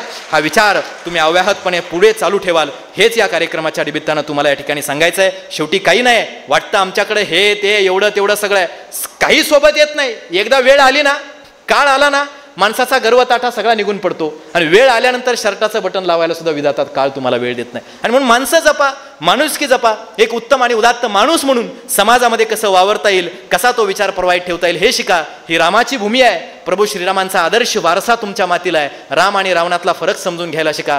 ज्या रावणाला एवढी सुंदर पत्नी असून सुद्धा तो रावण दुसऱ्याच्या पत्नीवर नजर टाकतो, ज्या रावणाला एवढे चांगले भाऊ असून सुद्धा ते भाऊ त्या रावणासोबत नाही आहेत. पण राम काय आहे? राम हा अत्यंत स्वतःच्या एक पत्नीव्रत जपलं म्हणून रामाची पूजा या मातीमध्ये होत असल्याचे आपल्या पाहायला मिळते. आणि म्हणून ते चारित्र्य सुद्धा आम्हाला जपता आलं पाहिजे. राम रावणातला तो संस्काराचा, विचाराचा फरक सुद्धा तुम्हाला आणि मला समजून घेता येणं आज गरजेचं असल्याचं या कार्यक्रमाच्या निमित्तानं तुम्हाला मी या ठिकाणी सांगेल. मी शेवटचं फक्त एवढंच म्हणेल, कितीही जरी मोठे झालात, सिंधुताईंचं नाव माहीत असेल, आपण सिंधुताईंना बरेच लोक भेटलो, पाहिलं असेल. सिंधुताई सपकाळ माहित आहेत ना बाळांनो? सिंधुताई सपकाळ अनाथांची माई. मोडलेल्या माणसांचे दुःख ओले झेलताना, त्या अनाथांच्या उशाला दीप लावू झोपताना, कोणतीना जात ज्यांची, कोणताना धर्म त्यांचा, दुःख दिदले दोन आसू माणसांचे माणसाला. ही जनमानाची भावना पोचण्याचं काम त्या आईने केलं, सिंधुताईंनी.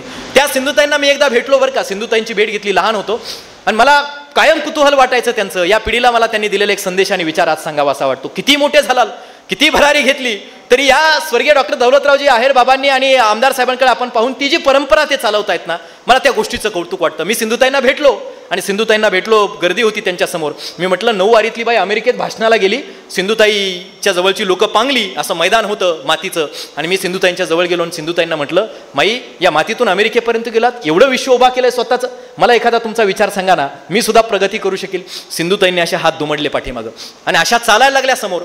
चालत चालत गेल्या, मी त्यांच्यासोबत असा हात दुमडून मस्त चालायला लागलो. पटकन मातीत अशा खाली बसल्या, मी सुद्धा त्यांच्यासोबत खाली बसलो. लगेच त्या उभा राहिल्या, मी सुद्धा ताटकन उभा राहिलो. पण उभा राहिल्याबरोबर मी एक काम केलं, माझ्या जीन्स पॅन्टला अशी धूळ जी लागली होती मातीची ती अशी झटकली. सिंधुताईंनी तेवढं पाहिलं आणि मला म्हणाल्या, बाळा अरे ज्या मातीतून मी माझं विश्व उभा केलंय त्या मातीच्या कणाचं ओझं जर तुझ्या आधुनिक जीन्स पॅन्टला झेपत नसेल तर माझ्या विचारांचं ओझं तुला काय झेपणार आहे. आणि म्हणून आपण किती मोठे होऊ, आपल्या आधुनिकतेला किमान या मातीचं ओझं झेपता येणं गरजेचं आहे. आणि तो विचार स्वर्गीय डॉक्टर दौलतरावजी बाबा आहेर यांनी रुजवलाय. आज राज्याच्या आरोग्य खात्यापर्यंत पोहोचून सुद्धा गार हिंडते आकाशी, पण लक्ष तिचं पिलांपाशी.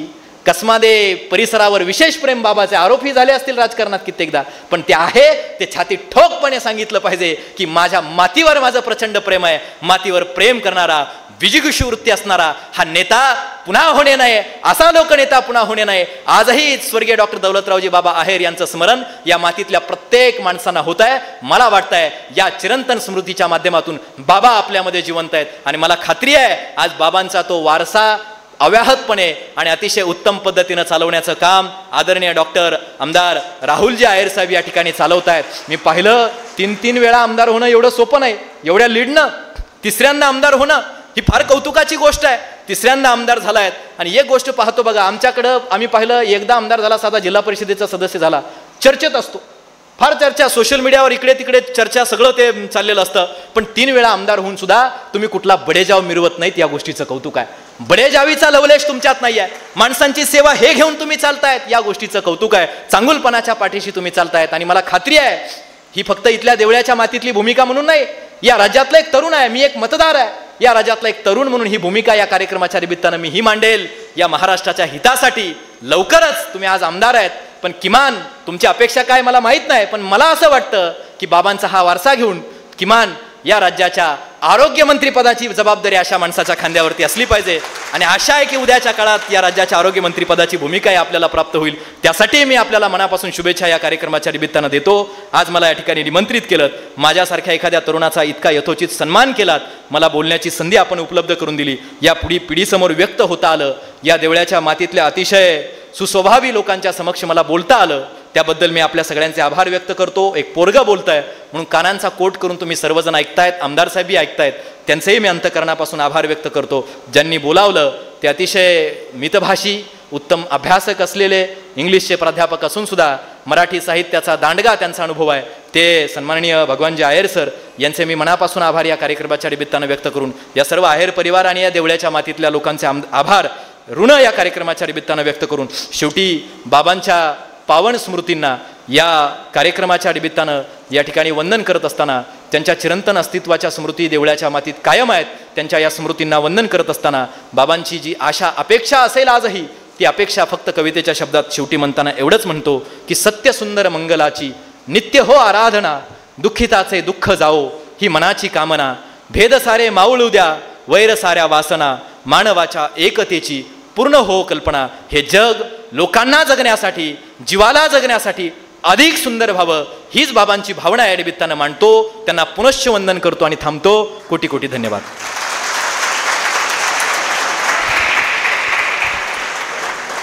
अगदी मनापासून धन्यवाद.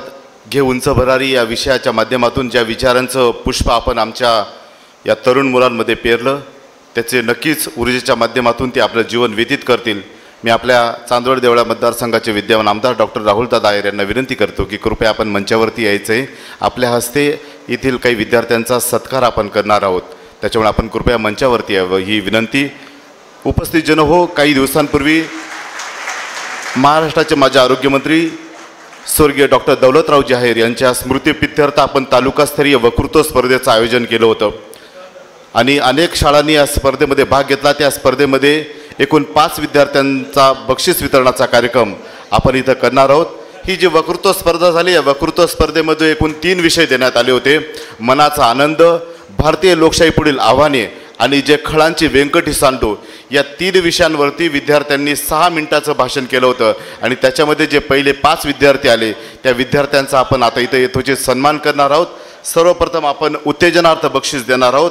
उत्तेजनार्थमध्ये कुमार जाधव संतोष प्रकाश अनुदानित आश्रमशाळा उमराणे या विद्यार्थ्याला ₹1000 स्मृतिचिन्ह आणि गुलाब पुष्प देऊन आपण त्याचा सन्मान करीत आहोत. मी संतोषला विनंती करतो की त्यांनी मंचावरती यायचं. आदरणीय दादांना विनंती करतो की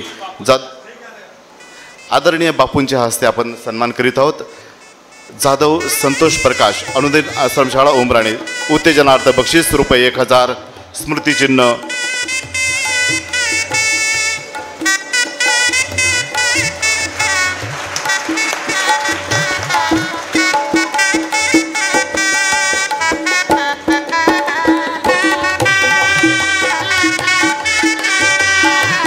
याच्यानंतर दुसरे विद्यार्थी आहे कुमार रोंदळ साक्षी मधुकर जनता विद्यालय खामखेडा उत्तेजनार्थ बक्षीस. मी राहुलजी गिरी साहेबांना विनंती करतो की त्यांनी या विद्यार्थिनीला ₹1000 रोख स्मृतिचिन्ह आणि बुके देऊन तिचा सन्मान करावा.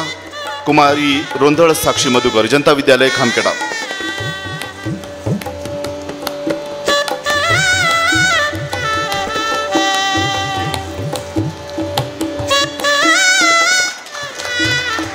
तृतीय पारितोषिकाची मानकरी आहे कुमारी सूर्यवंशी अक्षदा अरुण जनता विद्यालय लोणेरची विद्यार्थिनी ₹2000 देऊन आपण तिचा सन्मान करत आहोत. स्मृतिचिन्ह आणि बुके देऊन तिचा सन्मान करीत आहोत. मी आदरणीय राहुलजी गिरी सरांना पुन्हा एकदा विनंती करतो की आपल्या शुभ हस्ते सूर्यवंशी अक्षदा अरुणीचा सन्मान करावा. तृतीय पारितोषिक ₹2000 स्मृतिचिन्ह आणि गुलाब पुष्प देऊन याचा सन्मान करतो.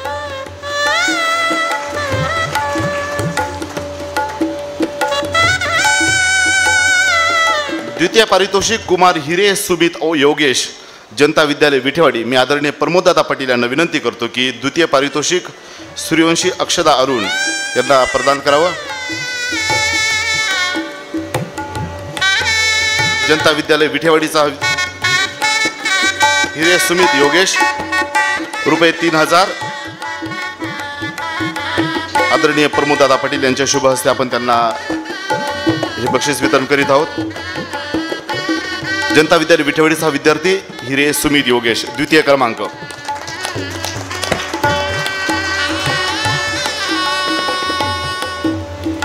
आणि ज्या विद्यार्थ्याचं आपण काही वेळापूर्वी उत्कृष्ट असं भाषण ऐकलं जो देवळा तालुक्यामध्ये प्रथम आला तो जनता विद्यालय पिंपळगावचा विद्यार्थी कुमार भामरे आयुष शशिकांत याला मी विनंती करतो कृपया त्यांनी मंचावरती यायचं. ₹5000 रोख स्मृतिचिन्ह गुलाब पुष्प देऊन आपण त्याचा सन्मान करीत आहोत. जनता विद्यालय पिंपळगाव वाघारीचा विद्यार्थी आदरणीय रमणलालजी सुराणा बच्चाव सर यांना विनंती करतो की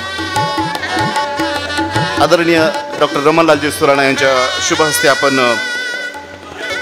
जनता विद्यालय पिंपळगावचा विद्यार्थी तालुक्यातला प्रथम आलेला आपण जोरदार टाळ्यांनी त्याचं स्वागत करायचं आहे. खरं तर घे उंच भरारी हे त्याच्या व्याख्यानातून आपल्याला समजलं.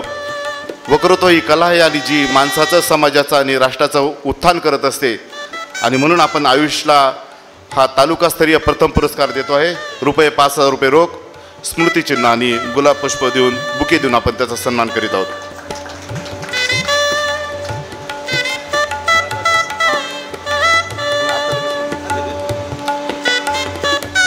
उपस्थित जन हो, देवळा एज्युकेशन सोसायटी यांनी आम्हाला ही जागा उपलब्ध करून दिली आणि दादा आमदार झाले म्हणून देवळा एज्युकेशन सोसायटीच्या वतीने दादांचा यथोचित असा सन्मान देवळा एज्युकेशन सोसायटीचे चेअरमन त्याचप्रमाणे कर्मवीर रामरावजी आहेर महाविद्यालयाचे प्राचार्य डॉक्टर हितेंद्रजी बापू आहेर हे त्यांचा सन्मान करू इच्छितात. मी दादांना विनंती करतो की संस्थेच्या वतीने त्यांनी हा सन्मान स्वीकारावा. आदरणीय दादांचा सत्कार करीत आहेत या महाविद्यालयाचे प्राचार्य डॉक्टर हितेंद्र बापू आहेर. आपण जोरदार टाळ्यांनी ह्या स्वागताला उत्तर द्यावं.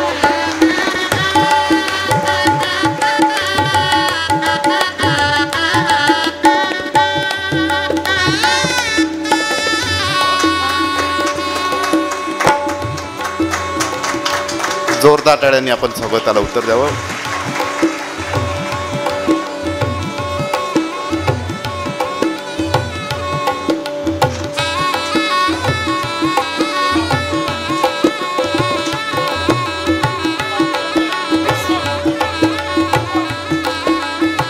याच्यानंतर आपण वळत आहोत ते आजच्या कार्यक्रमाचं अध्यक्षस्थान ज्यांनी भूषवलं आदरणीय बापूसाहेब अध्यक्षीय भाषण करण्यासमोर आपल्यासमोर येत आहेत. आदरणीय बापूसाहेब.